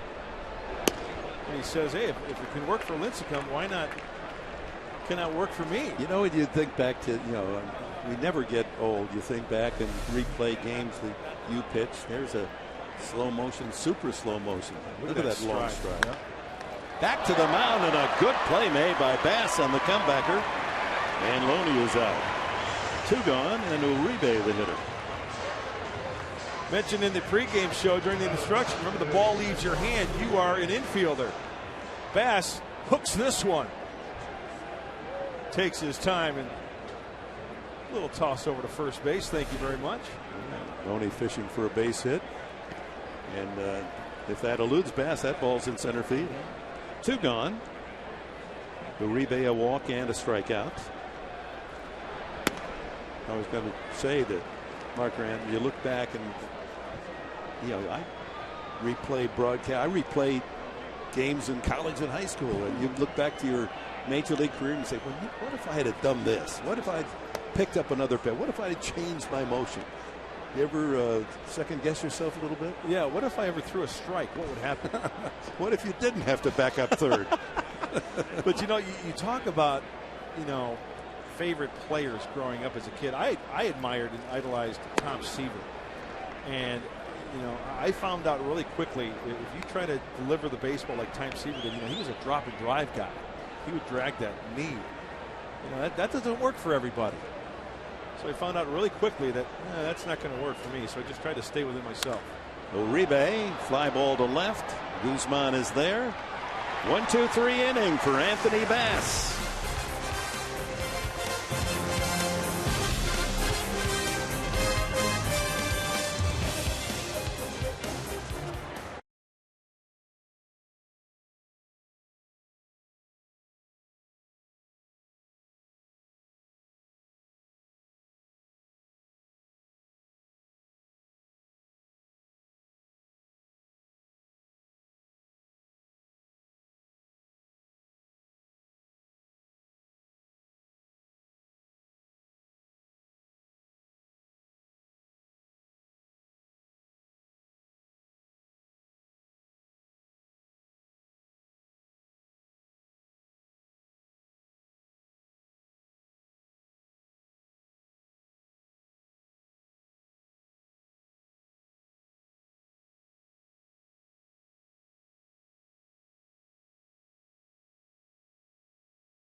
Drills one to the grass in center field to tie the game in the ninth, and the Padres go on to win it in the 11th inning against the eventual World Series champion St. Louis Cardinals.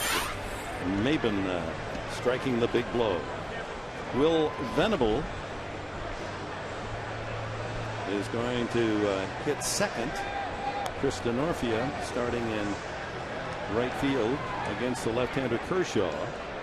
So it'll be Maben, then Venable, and Headley against the new pitcher Mike McDougall, the veteran right-hander. There's his numbers from a year ago. 69 games and a 2.05 ERA. Maben with one of the two Padre hits today, a single to left field in the third. The other at Edinson Volquez. Mark Sweeney perched down there by the Padre dugout. He mentioned it earlier with the subtraction of Clayton Kershaw not pitching, and Mark Sweeney called it Will Venable, swinging a shillelagh, getting loose on deck. You know what I love seeing, guys, when you have moves like this early in the game, all these bench players go into these new facilities down here at Petco Park, and they can run into the cage and start getting loose. And this is where Alonzo Powell, the second hitting coach, comes into play. Off the fist, Uribe on the run, and Maben out 5-3.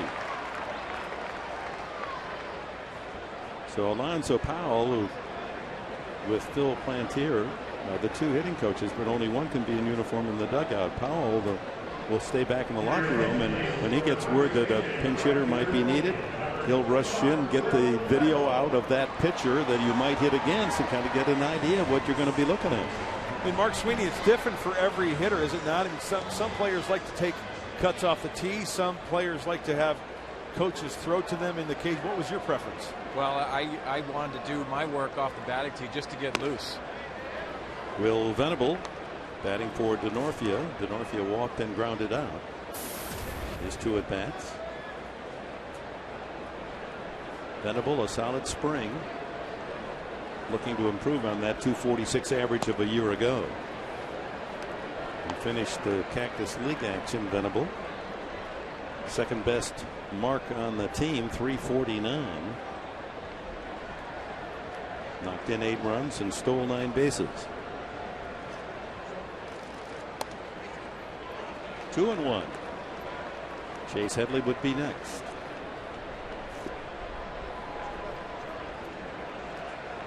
Get a couple of runners on here for Jesus Guzman.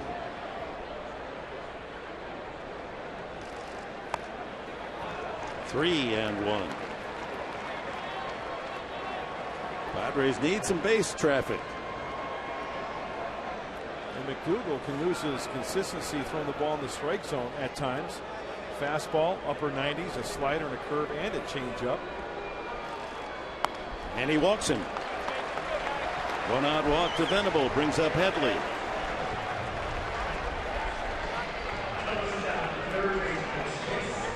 Headley had a big chance early in the game against Kershaw with the bases loaded, 2 outs in the third, but was caught looking at strike 3.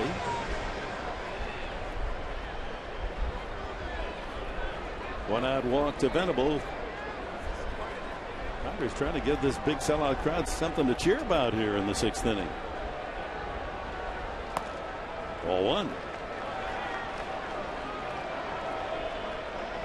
McDougal looks a lot taller than he is because of his slight frame. He's only 180 pounds, 6 feet 4 inches tall. Been around a while. Now 35. Came to the big leagues 11 years ago with Kansas City, then to the White Sox for 4 years, Washington, St. Louis, and the Dodgers last year. That one on the inside corner at 93. Action from the middle of the plate right in under the hands of Headley.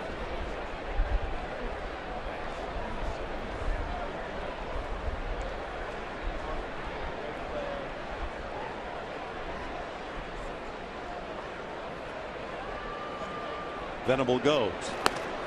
The throw by Ellis not in time. Boy, Venable got a big break. And he slides in feet first with his first steal of the season. Had 40 a year ago. You exactly know what I like, Professor. The pop-up slide we saw in spring training. The ball gets away. Venable has a chance to get up and take an extra 90 feet. Feet first. And you know what? An infielder's going to be a little bit more reluctant to block that plate, right? If a runner comes in with spikes first. I mean, Will Venable is not trying to come in Ty Cobb style and spikes high.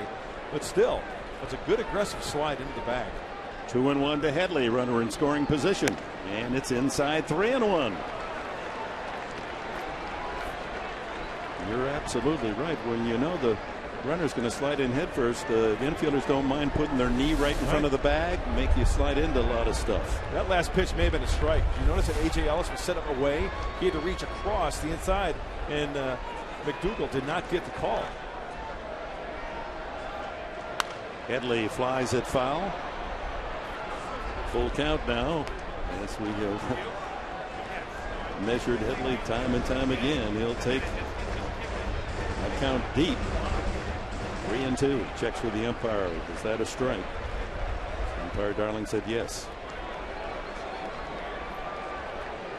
Padres need a run here. They got Venable at second. 1 out and the count full to Headley. Chops that one foul past Dave Roberts over there to close it off, and we'll flip it to a fan.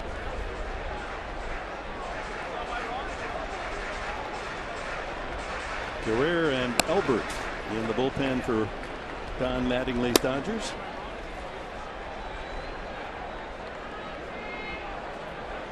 '15th pitch of the inning for McDougal coming up.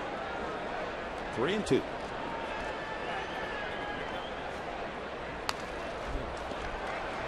Spoiled by Headley. Can't get hurt down there. 3-2. Two-seamer. And what do you know? Count, full count. Faces a 3-2 count. Just put a, you want to record that, you know, just put it right on and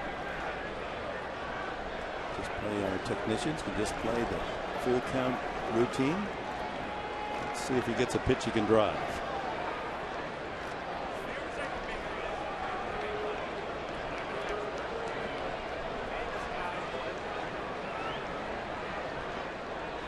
The Dodgers got plenty of help from Volquez with the 4 walks in the 4th inning, led to a couple of runs. Let's see. McDougal has walked Venable, and now 3-2 again. The pitch to Headley. Easy roller to first, and Loney will take it to the bag for the second out. Venable moves to third. We invite you to join the Padres Sunday, April 22nd. They're going to honor the men and women who serve in the U.S. Armed Forces with Military Opening Day, presented by Northrop Grumman. Enjoy a special pregame ceremony before the Padres take the field against the Phillies, a 105 game. Get your tickets today at Padres.com or call 619-795-5555. Phillies, great team. It'll be a 4-game series coming up 19, 20, 21, and 22 of April.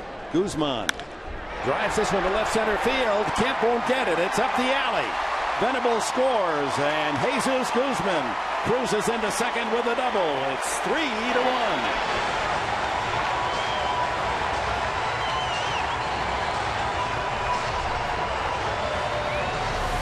Being aggressive early. McDougal, a two-seamer that leaks down and in. It's a first pitch fastball. And Guzman is all over, and the Padres on the board. Need a little two-out thunder here. It's getting late.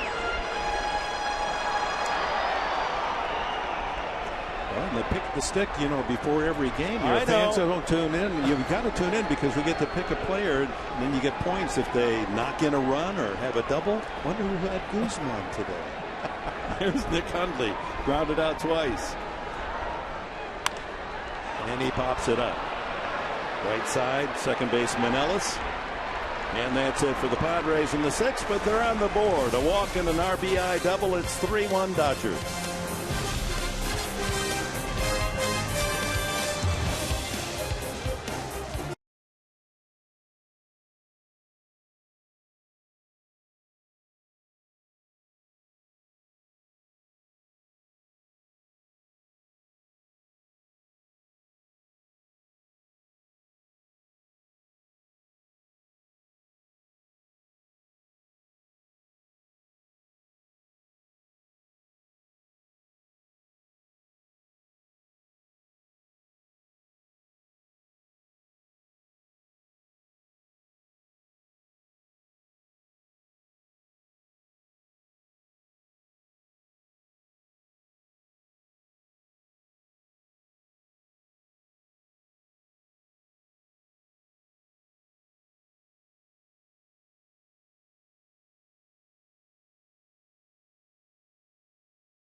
As we head into action here, top of the seventh, 3-1 Dodgers over the Padres. On the post-game show, we're going to talk about some of the errors, a little bit of difficulty in the field for your Padres. Also take a look at Edinson Volquez's day, and you're going to hear from the manager, Bud Black, and what he thinks about opening day here. And general manager Josh Burns is going to join us, a live guest. That is all ahead on a don't miss post-game show following all the action. Dick and Mark. All right, Mike Pomeranz, we'll look forward to that. As always, after every Padre game, a full 1 hour post game to assimilate all the action of the game and the color around the activities, especially here on opening day. Well, the Padres on the board, it's 3-1. A.J. Ellis walked with the bases loaded facing Volquez to drive in one of the 2 runs back in the 4th. And Bass into his second inning of work. Retired the side in order in the 6th inning. It'll be Ellis, the pitcher's spot. And Tony Gwynn Jr. is in the on-deck circle. Apparently will hit for McDougal. And then the top of the order, Gordon. There's Jr. 2-0. The pitch is low, 3-0. They can't afford any free passes as we get late into the game here in the 7th. Padres trying to battle back. Anthony Bass has got good enough stuff where he can go right after these hitters. get back in that dugout. Lays in the fastball. Ellis struck out facing Volquez, and then was the third consecutive walk given up by Volquez in the fourth with the bases loaded. That's a high strike. 3-2.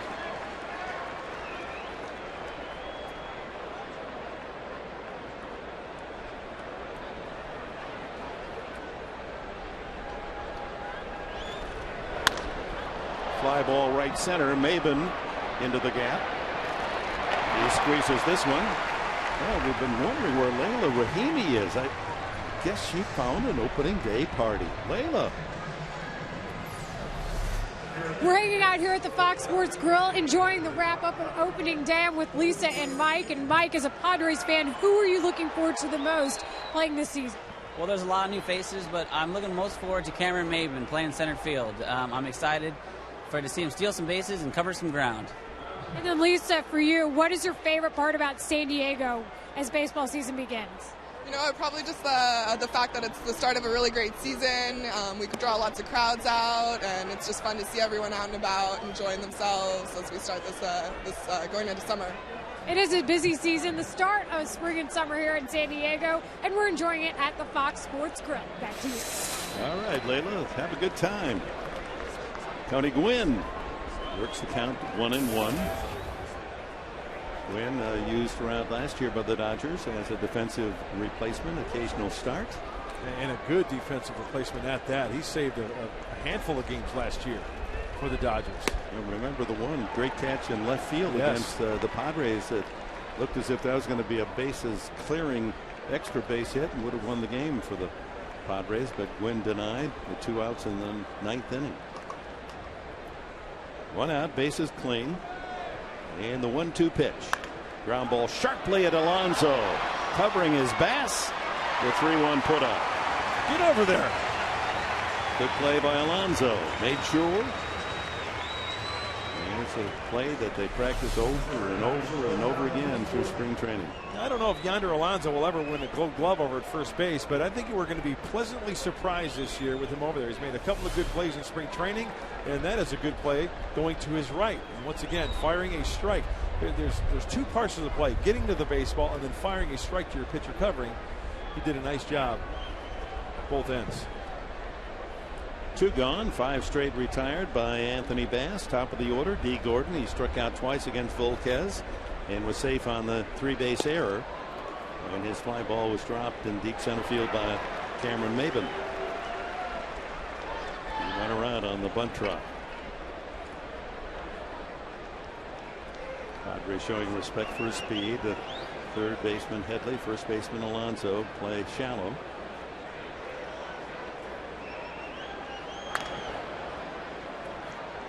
It's such an advantage, a man with speed and can bunt well, because when you draw in those corners, it's easier to punch a ground ball single through the right and left side. Cuts down the range. You're absolutely right, and that's his objective. He wants to hit the ball on the ground, and as a pitcher, you want to try to elevate, have him hit in the air all day long. There's the chopper to the right side. Hudson has to hurry and just does get the speedy D. Gordon. 1-2-3. The story for Anthony Bass in the 7th inning. Good work for Bass out of the bullpen. Now we're going to stay here, stretch half of the 7th inning. I understand Commander Abe Thompson, a naval specialist in warfare, is going to sing God Bless America as the fans stand at Petco Park on this beautiful Thursday opening day. We celebrate baseball and our great nation's game. As he presents God Bless America. God bless America, land that I love. Stand beside her and guide her through the night with the light from above. From the mountains to the prairie, to the oceans white with foam. God bless America, my home, sweet home. God bless America, my home, sweet home. Commander Abe Thompson.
Four, and their head-to-head battles. Last year, the Padres beat San Francisco in the home opener 3-1. Yonder Alonso leads off the 7th inning, 3-1 Dodgers. The new pitcher is Matt Guerrier, the 4th used by Don Mattingly, the skipper of the Dodgers. 70 appearances last year for Guerrier.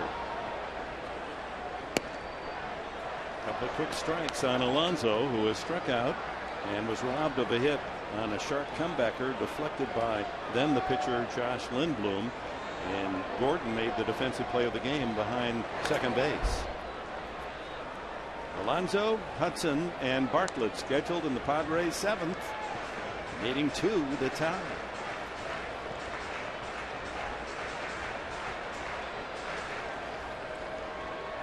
Tigers started their season at home, beating Boston 3-2 today. The only other American League game, that longest ever opening contest in Major League history, as Toronto beat Cleveland 7-4 in 16 innings. Well, that'll do wonders for your pitching staff, huh? Going 16 innings. Well, the fact that Kershaw was ill today is taking a bite out of pitching rotation here for the Dodgers. Swung on and missed as Guerrier pumps 87-mile-an-hour pitch past Alonso's swing. That's the slider from the Dodger right-hander to go with the fastball, curve, and a change. Very durable setup, man. Padres 1 run on 3 hits and 3 errors. The Dodgers 3 runs on 3 hits and no errors. Yeah, it's not like Edinson Volquez was getting knocked around. The walk got the best of him today. His own wildness and then a couple of errors scored another Dodger run as Hudson steps in. He's grounded to third and flied to left. Works the count to 2-0. Padres only run on a 1-out walk to pinch hitter Will Venable, and a 2-out double to left center off the batted Jesus Guzman.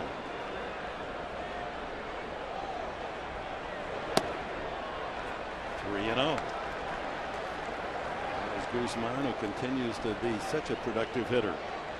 Just amazes you that he was locked in the San Francisco Giants minor leagues for so many years, hitting 300 every year. High and inside, ball 4. A 4-pitch walk to Hudson brings up the tying run for the Padres here in the 7th inning.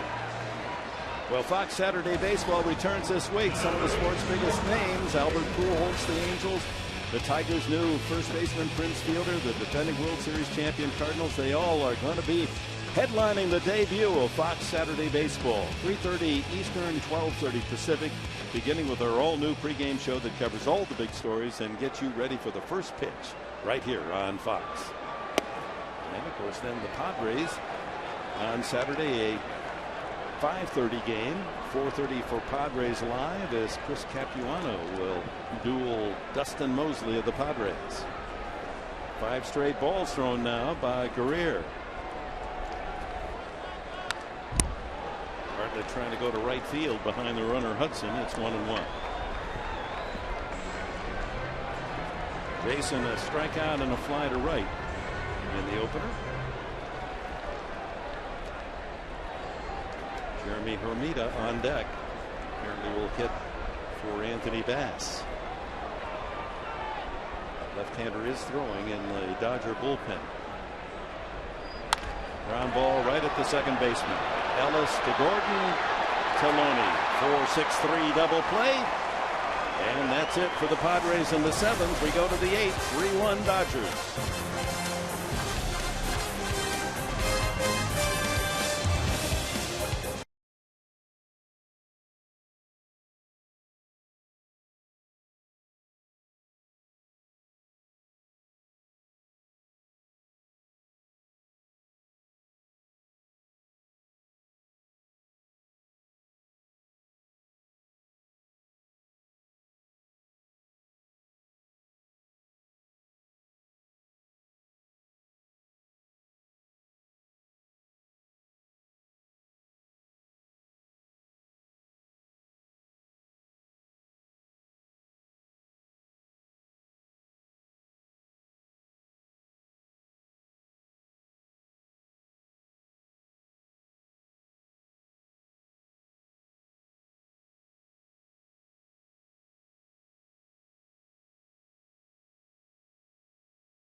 Rounded form, maintaining the annual promise that what goes around comes around. For over 100 Major League seasons, opening day, an annual celebration of the rite of spring, carrying with it the hopes and the dreams of so many for a full season of success. And when it all works well for the home team, oh my, don't we all have a ball? The Padres need a couple of runs to be able to celebrate this opener today. Ball not finding the strike zone from Edinson Volquez in that 4th inning, as 2 bases loaded walks gifted the Dodgers to the early 2-0 lead. 2 more errors in the 5th inning. Another generous run from the Padres for a 3-0 advantage. The Padres getting one back on Guzman's double in the 6th inning. And now we go to the 8th inning, and Brad Brock will face Ellis, Kemp, and Ethier of the Dodgers. Brock, a lifetime reliever. He's never started the game as a professional, breaking in with the Padres farm team in 2008, the Winter League team. Fouled by Ellis, and the count is 1-1 on the Dodgers second baseman. Brock was a long shot pick by the Padres 3 years ago, 42nd round. From Freehold, New Jersey. Line drive left field. Guzman has to watch that one clip against the 357 sign, and into second base with a slide is Ellis with a ringing double. So Brock is rudely greeted by the second baseman of the Dodgers. Even though Brad Brock spent some time in the big leagues last year, he misses big time with location.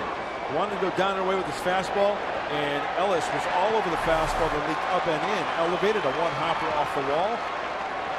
Padres really need their bullpen to come through here to hold the Dodgers at 3 runs. 2 big hitters now for Don Mattingly's team with a runner in scoring position, Kemp and Ethier. Matt Kemp, a single, safe on an error that knocked in a run.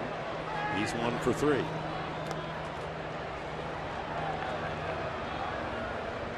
Good stop by Hundley. That ball bouncing into the left-handed hitter's batter's box. And that was a slider from Brock to go along with the cut fastball, also a changeup. Little deception in the right-hander's delivery. He will throw across his body, going from the first base side of the rubber.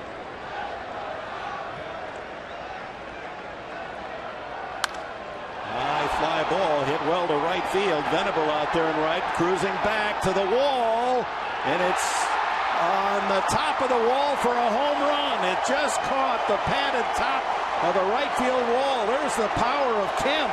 It looked like a routine fly ball, and it just would not stop until it just carried to that top area. There's about a 5-foot area at the top of the wall before you hit the first row, and that's where it landed.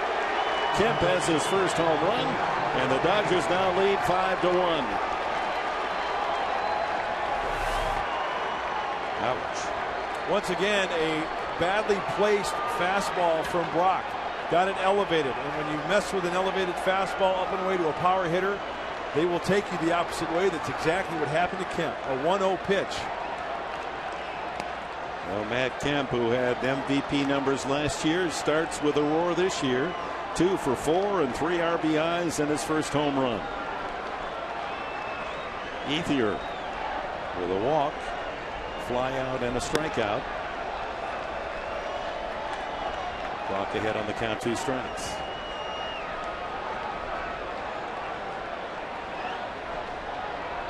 Greg came up last year for a handful of games. He pitched in 9 games. And he blows down Ethier on strikes. The damage done, however, here in the 8th inning. Matt Kemp, part of the story late in the ball game, but I think the main story of this ball game is when the Dodgers lost their Cy Young Award winner to a symptoms of the flu, and the bullpen really picking up the left-hander in Don Mattingly's Dodgers. Lindblom, McDougal, Guerrero. Well, we see how that's going to impact the rest of the series. Tomorrow night, it'll be Chad Billingsley for the Dodgers and Corey Lupke for the Padres. Check swing, line drive. It's a fair ball into the Dodger bullpen. Digging it out is Venable, and when he gets his throw in, you'll see Juan Rivera standing at second base with a double. 3 extra base hits off Brock here in the 8th inning. All the hits this inning, all fastballs. Not only all fastballs, but badly located fastballs at that. Rivera, with his second hit of the game, is 2 for 4. He singled back in the 4th and scored. Did you see Rivera it almost looked like he got the top hand on top of that high pitch, up around that number 21 on his jersey. So Brad Brock needs to make an adjustment with that fastball. Up in the zone way too much. Loney has struck out, walked with the bases loaded, and had a base hit taken away from him on a good leaping stab of his comebacker by Anthony Bass. High fastball, strike at 90. Ernesto Frieri off the bullpen bench. Going to start tuning up. 5-1 Dodgers here in the 8th. Rivera at second, 1 out. Line to left, but it's slicing to Guzman. He has it. Could have a play at second. The throw in time. Double play. Rivera had strayed too far off the bag. A 7-4 double play. But the Dodgers get 2 runs on 3 hits. The 2-run homer by Matt Kemp. Guzman a solid throw. Double play.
Henry, Brett. Hey there, guys. You know, talking about opening day and just how important it is for the players and their families. When I spoke to Cameron Maben before the game, he actually wanted to stop and go talk to his son and sit with him. His son was here, his entire family was here, and that was the first thing he told me. He said, this day is all about family and enjoying the moment with them. Back to you. Yeah, right on, Britt, and so many fans here with everyone from great grandpa to the little 2-3-year-olds that are out playing in the sand, but nothing like shoulder to shoulder with your parents. And I think they're my fondest memories with my father sitting out in the center field bleachers, sitting next to your dad watching a ball game. Nothing like it.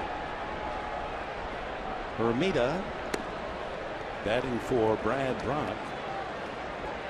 Jeremy down to the final day before making the 25-man roster.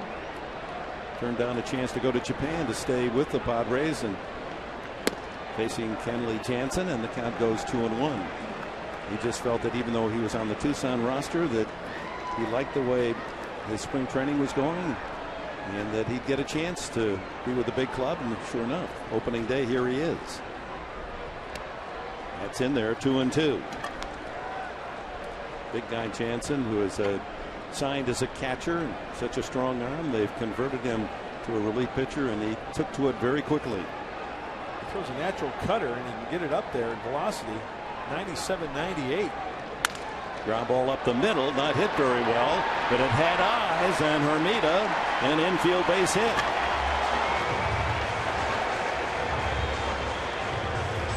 Hermida leads it off with a seeing eye single, and that'll bring up Cameron Maben, who's 1 for 3. And with that cutter, especially left-handed hitters, you've got to really get that barrel of the bat out in front, or else there'll be a lot of broken bats. That almost sounded like it was a broken bat up the middle. Well, Gordon's so fast, he all but took out his second baseman going for that ball. Sometimes you'll get that sound when you get in a guy's kitchen. I think Jansen got in Hermida's kitchen with that cut fastball. 2 ground outs and a single to left for Maben in this season debut. Foul ball. 5-1 Dodgers. The 2-run homer by Matt Camp in the top half of this inning, opening the advantage for Los Angeles. So lots of work to be done for the Padres with time running out. Attendance today 42,941. Great opening day sellout. Not the biggest opening day crowd here at Petco. They had 45,000 plus against the Dodgers 3 years ago.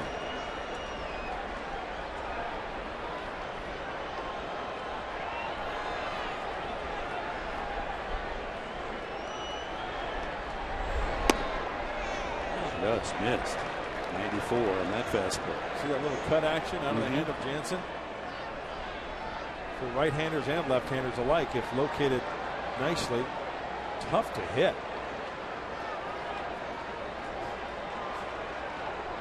Hermida at first with the 4th hit of the game for San Diego, and Maben takes a strike 1 and 2. We talk about the cut fastball. Usually, generally, the pitcher will stay behind the ball. See how there's equal ball on each side of the fingers? A cut fastball, they'll turn it a little bit and then offset it a little bit, just like that. More baseball on this side. Cut it. Gets that little rotation like this and breaks that way. Not like a slider that has that tilt straight down. Stays on the same plane.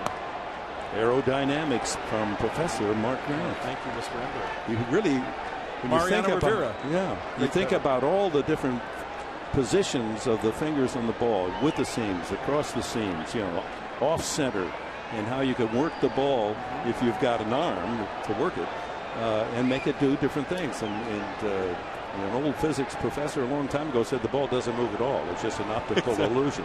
Well, give me a bat. Put a bat in his hand and see whether it moves or not. Maben slaps it high off first, out of play. See, and that's the beauty of just playing catch with one of your buddies. You can experiment with finger pressure. Hold the ball differently. When you're out in the backyard, hold the ball differently with a little bit more baseball. And just stay on top of it. Feel that seam with your fingers, and you get that rotation. And you might think, oh my gosh, I just developed another pitch. We used to just call it an in-shoot, just holding both hands through it sidearm. How about the outshoot? Well, the outshoot was a little tougher. I got a little in-shoot. I can show you a hanging slider. Maben backs off a fastball, and the count's 3 and 2. Now there's a chance perhaps for the Padres to rally. Got a man on. Hermida with a single, no one out, and the count full to Maben.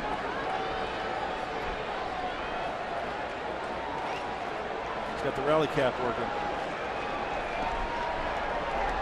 He's hoping. That ball hit well to left field, way back, and Maben will touch them all.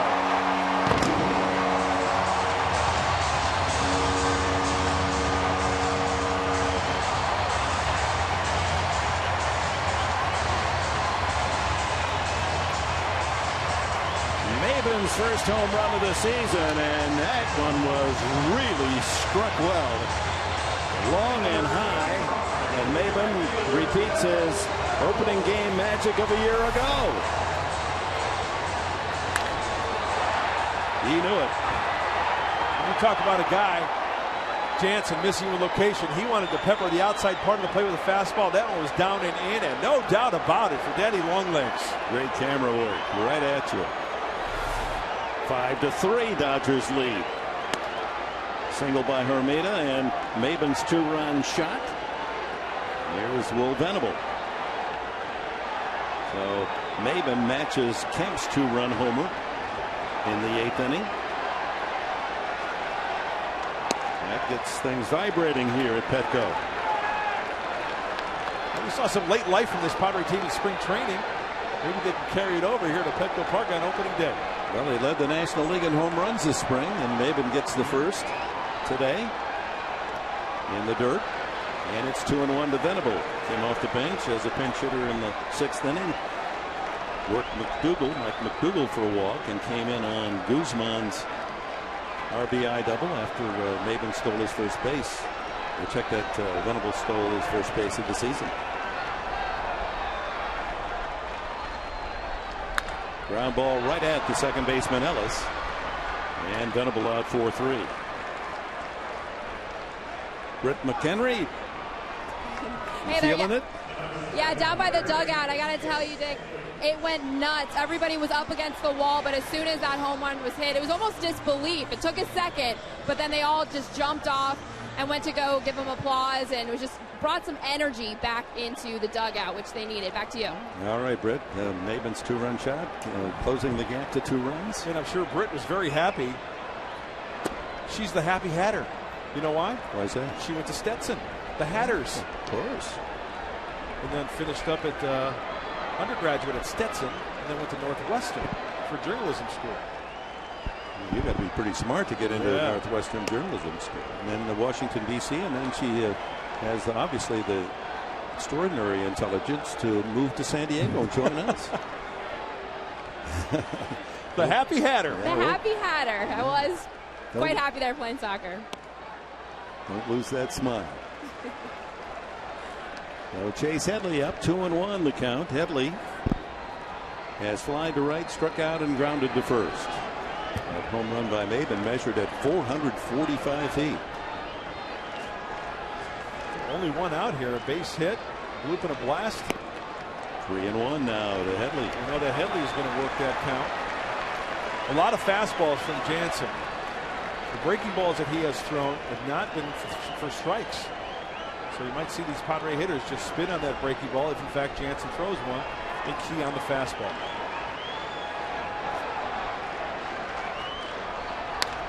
Ground ball just foul, loved by Loney. So in the inning, Hermida with a ground single to deep short. 2-run blast by Maben, a 445-foot no-doubter. Venable has grounded out, and now full count once again, 3-2 on Headley. But Guzman on deck.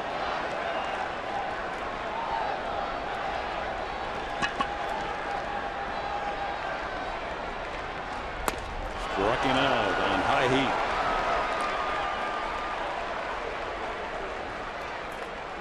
Let's check the Burger King in-game box score. Maben 2 for 4, a 2-run home run and a single. Guzman an RBI double. Volquez with a single when he was in there. So the hit column a bit lean here on the opening day. Just a total of 5 hits for San Diego. Only 6 for the Dodgers. Pair of 2-run homers, Kemp and Maben here in the 8th inning.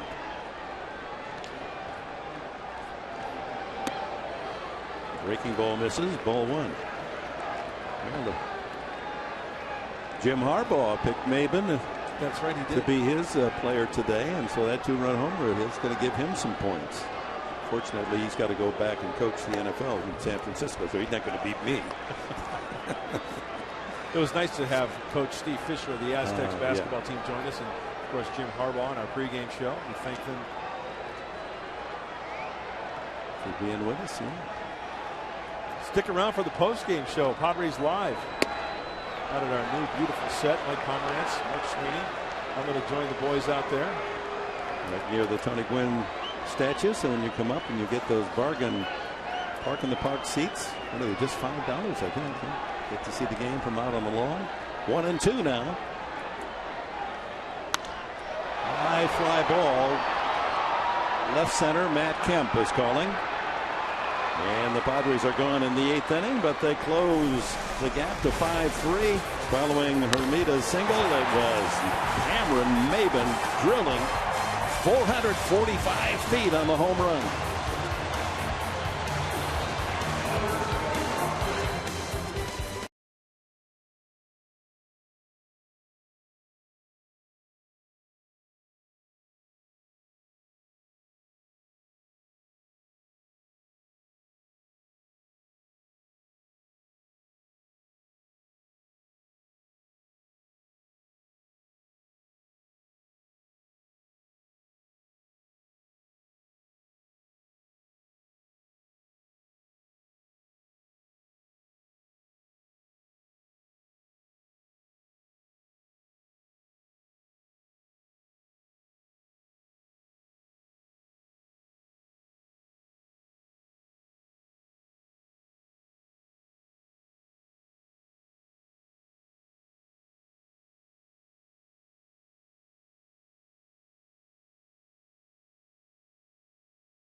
Brought to you by Petco, where the healthy pets go.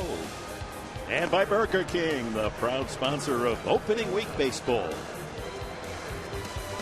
And opening week it is, and the Dodgers will be here for 3 more tomorrow night, Saturday night, and Sunday afternoon. We hope you purchased your tickets. Cameron Maben atoning for that 3-base error on D. Gordon's fly ball that led to a run in the 5th inning. Delivers a 2-run home run to cut the Dodger lead to 5-3 is Ernesto Frieri. Call me Big Ernie.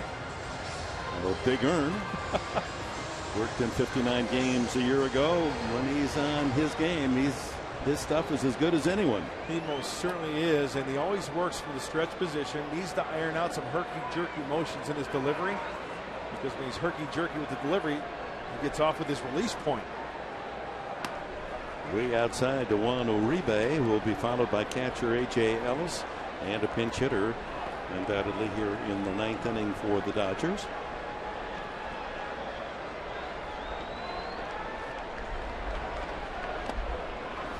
Ball 2 in the dirt. Uribe struck out, walked, and flied to left.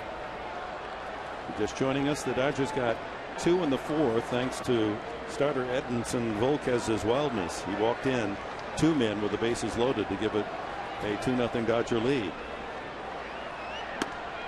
On the outside quarter, 2-1. Then Maben dropped a fly ball in deep center, an error on Gordon's fly, and then the run scored on Matt Kemp's ground ball to short that was bobbled by Bartlett. 3-0 Dodgers. 3-1 now to Uribe. Padres got a run back in the 6th on a walk to Venable and a 2-out double by Guzman, but Matt Kemp's 2-run homer off Brad Brock in the 8th inning made it 5-1 before Maybin answered with a 2-run homer in the bottom of the 8th. Well, Uribe thinking long ball there. He usually isn't shortchanged on any of his swings.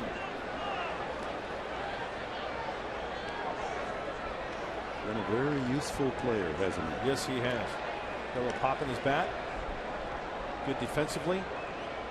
3-2, and the fastball strikes him out. Time now to go to Greg Wolf again for a Fox Sports game break.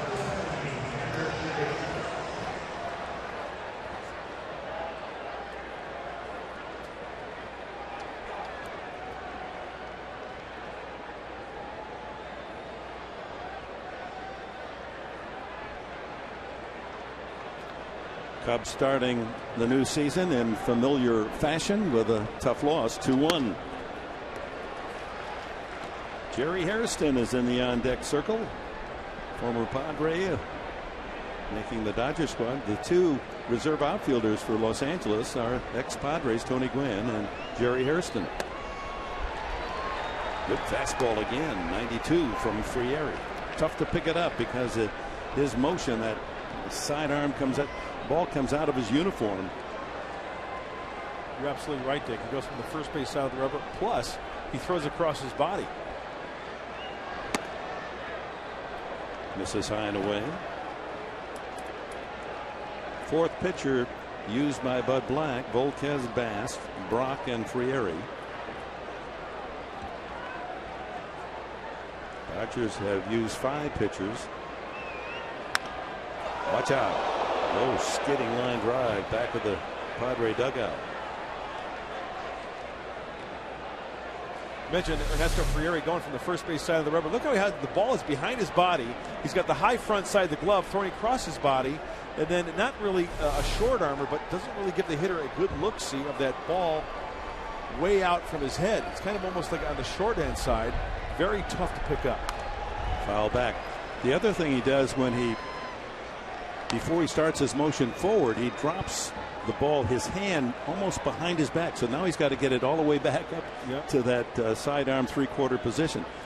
Sometimes that can be difficult for a pitcher, and that's why sometimes a pitcher can be erratic as well, because the arm slot and the release point will be off. Watch how he drops his hand down behind his right thigh and then buggy whips that fastball.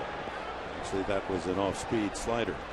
You know, there are times when pitchers go from the first base side of the rubber, and then there are times when pitchers go from the first base. Look at how far he is. That toe is just touching the rubber, and that's all you need. You don't have to have your full foot on the rubber. The foot just has to be in contact. So even if your front spike, maybe an inch of your cleat or your shoe is in contact with that pitcher's plate, as they call it in the rule book, that's all that matters. See, that's the mound. Look at all that. That's the rubber. His foot is just barely touching right there. 2-2 is way outside. And then if you're really smart, I learned this from Roger Craig, hum baby. If you know there's a lot, if you see the rubber there, maybe cover it up with some dirt, and then you put your foot right here. You get about like 6 inches in front of the rubber. Oh, that's the old Whitey Ford. Oh yeah. Cover up that rubber with some dirt. Foul out of the glove of Hundley, and Ellis stays alive. 3-2. Javi Guerra is warming up in the Dodger bullpen. Just in contact with the rubber, going from the first base side. Good push off from Big Earn. That's one of the developments in the pitching technique here in the last 10-15 years. Line drive over Hudson's head into right field for a base hit. Ellis is aboard. That brings up Jerry Hairston. Hey, are you going to hit the road? Well, take the Padres with you this season. Subscribe to MLB.tv today and see every single Padres out-of-market game live online and on your favorite devices in HD quality. Visit Padres.com to order and get more details. MLB.tv. Baseball everywhere. Boy, it's a must, isn't it, for a baseball fan? Gotta have it. Yeah, you can watch television in your little telephones, your iPhones, or whatever you might use, as well as you can get all the broadcasts. I was over Wimbledon listening to the Padre radio broadcast last year as if they were in the next door room. It's wonderful. Jerry Hairston, part of that surprising Padre team of 2 years ago that went all the way to that final series in San Francisco. Good team guy. Gives you solid at bats. He works hard. He's positive attitude. Came up with some big hits as well, did he not? How about the number he's wearing? That's the number Steve Garvey wore back in the day. It's retired by the Padres, but not by the Dodgers. Interesting.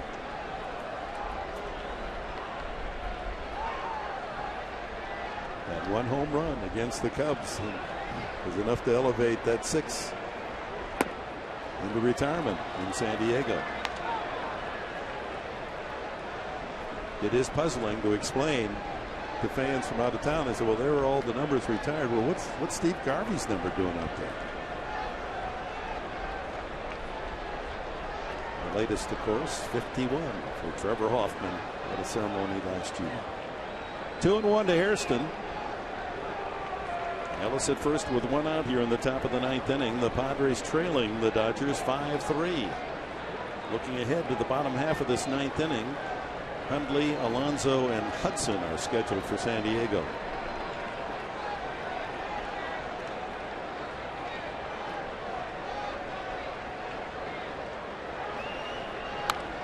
Late swing, 2-2. Well, looking ahead to tomorrow night, Saturday night, and Sunday afternoon here, the probables, Billingsley against Lupke. That's a delicious matchup tomorrow. 2 outstanding pitchers. Capuano, who comes over to Los Angeles this year, is with Milwaukee, and the Mets against Dustin Mosley, the hard luck hurler for the Padres last year. And then on Sunday, Aaron Harang, the San Diego State star, comes back home to pitch against the Padres and Clayton Richard. Inside, and the count full now to Jerry Hairston. Brother Scott made the Mets roster again this year.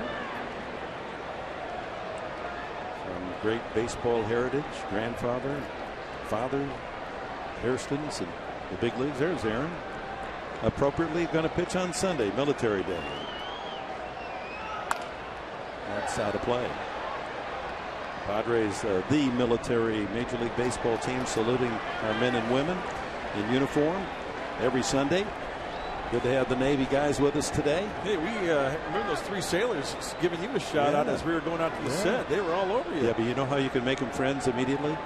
All you have to say is 2 words. Thank you. Beat Army. Oh. Full count to Hairston. And he takes ball 4. So a single and a walk with 1 out here in the 9th. And the Dodgers up to the top of the order, and D. Gordon. But Black does not like the base on balls. You know, there are physical errors, and that comes part of the game. Mental errors are inexcusable, especially at the major league level. And the base on ball sometimes almost works its way into the mental error column. D. Gordon struck out twice facing starter Edinson Volquez, safe on a 3-base error as Maben dropped his fly ball in deep center in the 5th, and he scored the 3rd Dodger run. Grounded out the 2nd in the 7th inning. That's why, as a relief pitcher like Frieri, when you've got a bench player coming off the bench like Hairston to pinch hit, try to pound fastballs away. Give them the opposite field. Not many players can go the opposite way like Matt Kemp did early in the game. Kemp just finding enough distance at top of the scoreboard and right. Late swing on Gordon as he goes after a ball up high. Frieri trying to hold the fort here with a 5-3 Dodger lead, and hope the Padres can rally in the home half of the 9th.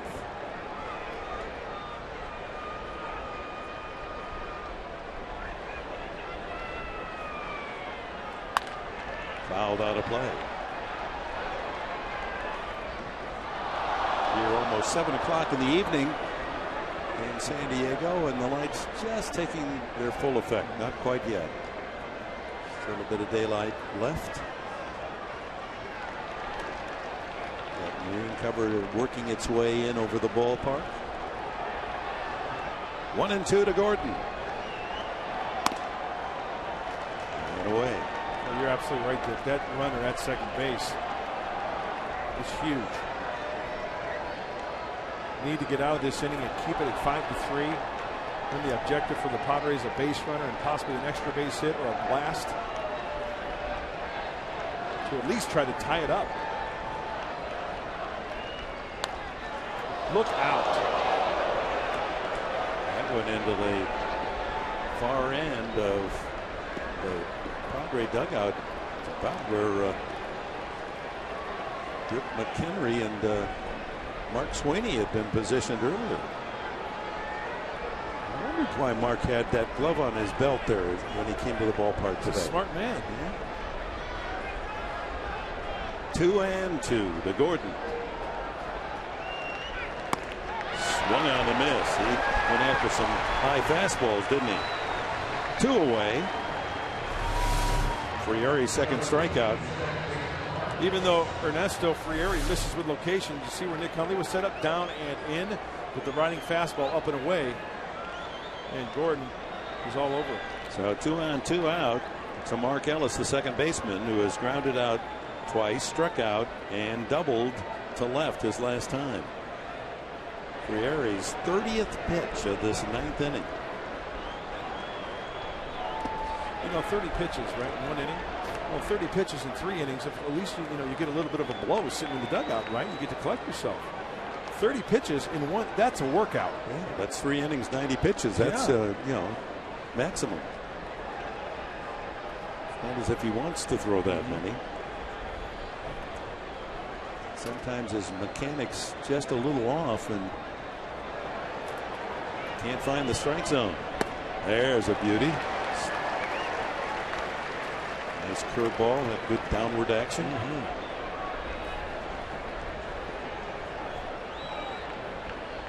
And with that delivery and on that pitch, Frieri really has to make sure he gets that release point out in front so he gets that good downward action. It's going to be another. Oh, he hit him. Of course, he was amongst the leaders last year in hit batters.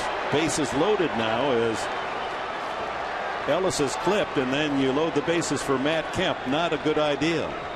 Kemp with 3 RBIs. See where Hundley's set up? Look at where the pitch ends up. I mean, that's not getting that hand, that release point out in front, and maybe working under it a little bit. It's big time not hitting your spots. Single walk hit batsman, and Matt Kemp strides to the plate already with a good day. A single, knocked in a run on there, and a 2-run homer. Counting for 3 of the 5 Dodger runs. And here a chance to have a sweet opening day in terms of RBIs. He's got 3 already, and the bases full of Dodgers for him with 2 outs in the 9th.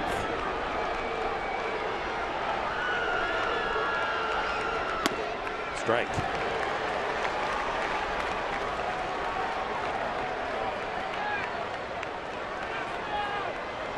Ellis, Hairston, and Ellis. Bases full of Dodgers. 1 strike coming up to Kemp.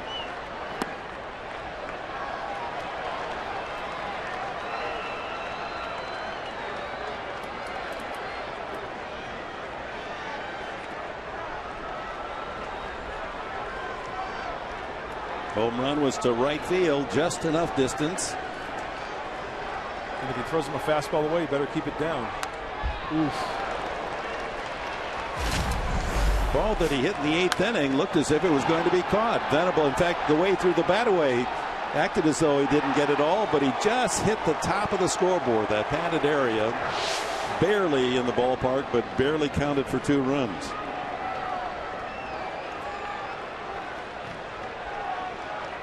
One and 2. What do you throw him here? Fastball away. There it is. At 93, good location. Right at the target. That's right. And Nick Hundley shaking his head, saying, hey, Good pitch. Matt Kemp eyeing the pitch. And you know, that swing there looks like he's looking away because he used mostly of his upper body and just to get that bat out there and foul it off so he can get another crack at it.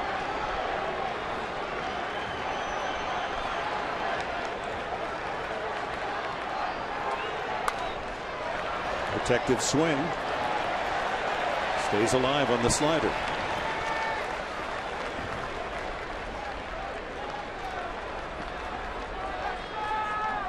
Those new San Diego shirts are very popular, aren't they? That's nice.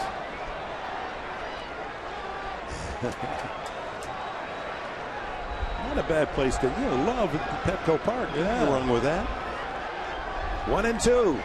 Ground ball by Frieri. Hudson will take it to the bag just in time for the final out in the ninth. So Frieri works out of his own jam and leaves the bases loaded. The Padres come up. Hundley, Alonso, Hudson needing two to top.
Pacific.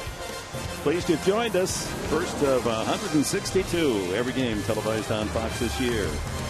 And the Padres rally. They're down 5-3. Clayton Kershaw left the game after 3 innings with a virus symptoms. And that is explained in part why Don Mattingly's had to go to the bullpen. This is the 5th pitcher used out of the pen. 6 overall by the Dodgers today. Javi Guerra.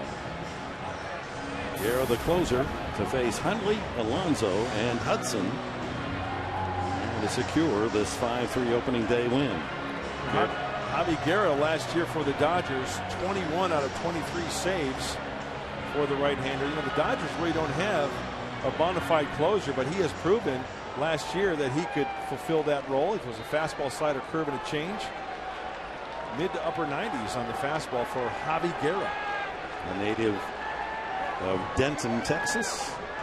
Born and raised, still lives there. Hundley 0 for 3.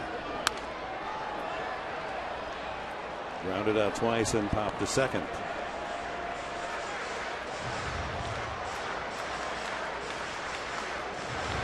Guerra with 21 saves last year for the Dodgers. Good numbers, 2-2 and a 2.31 ERA.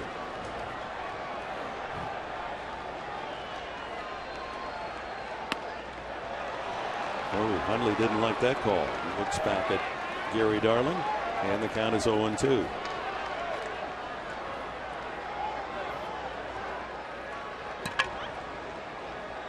Now, as a hitter, when you're thinking to yourself, if you didn't call that pitch a strike, I got to be hacking anything close, right? Breaking ball away. Ooh, heater. 95. Well, it's a nice, easy 95, isn't it? Not a big guy as some pitchers go. He's around 6 feet, 200. Good rookie year last season with 21 saves.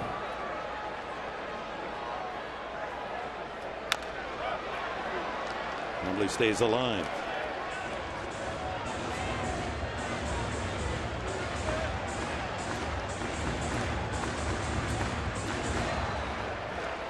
Guerra was a 4th round pick of the Dodgers. He's a future high draft choice, huh?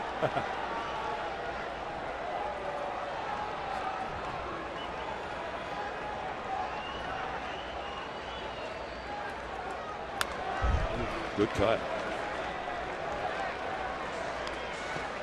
Kind of a big gap in right center field, because as we look at the defense, Kemp is just shaded on the shortstop side at second base. Looks like he's kind of inching over a little bit straight up now.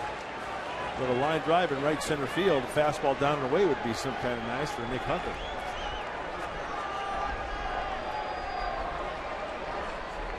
Leading off the bottom of the 9th, 5-3 Dodgers.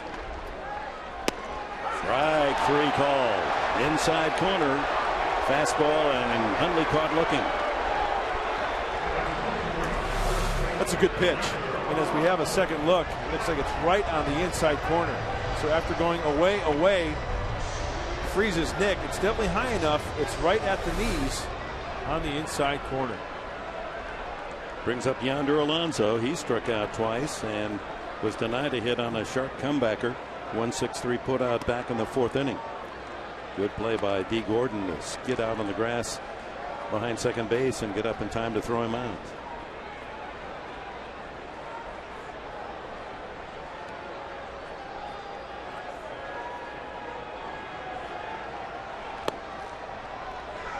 Two and 0 to Alonso.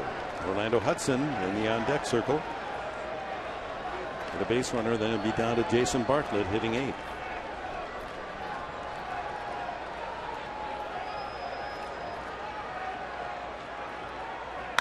Ground ball up the middle, and there's Gordon again behind second. And the Padres are down to their final out.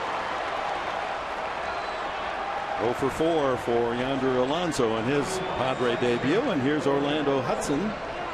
Ground out, fly out, and a walk for the veteran infielder. Guerra, no trouble so far as he strikes out Hundley and gets Alonso to bounce out.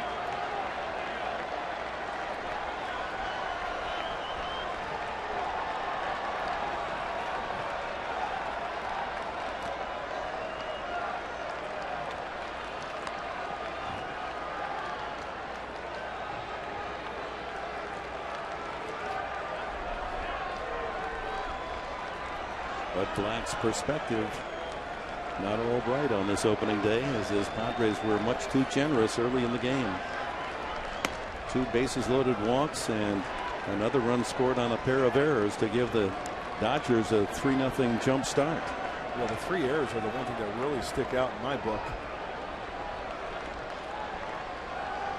The Padres last year started slowly because their defense was not good. Then they tightened up things. They were number 4 in the National League in fielding at season's end, but their errors early in April through mid-May cost them a lot of games. 2-1 to Hudson.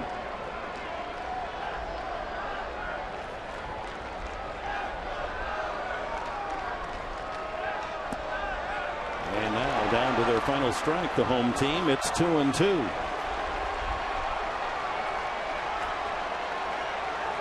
Stay with us. A full analysis, highlights of today's action.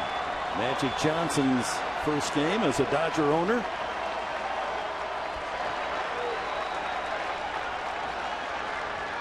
Ground ball to short. Nice 2-hopper for Gordon. And the ball game is over. The Dodgers have won the opener by a score of 5-3, taking advantage of Volquez's wildness and a couple of errors to log the first win of the year. Padres Live brought to you by Cox, right around the corner. Mike Pomerantz, what's in store? Guys, got a big Padres Live post-game show. We will break down those errors for you. 3 of them definitely costly. We'll take a look at Cameron Maven's monster HR, a 445-foot blast, tied for 7th longest in Petco history. You're going to hear from the GM, Josh Burns, and we're going to break down tomorrow's matchup. Padres Live, the post-game show in a moment.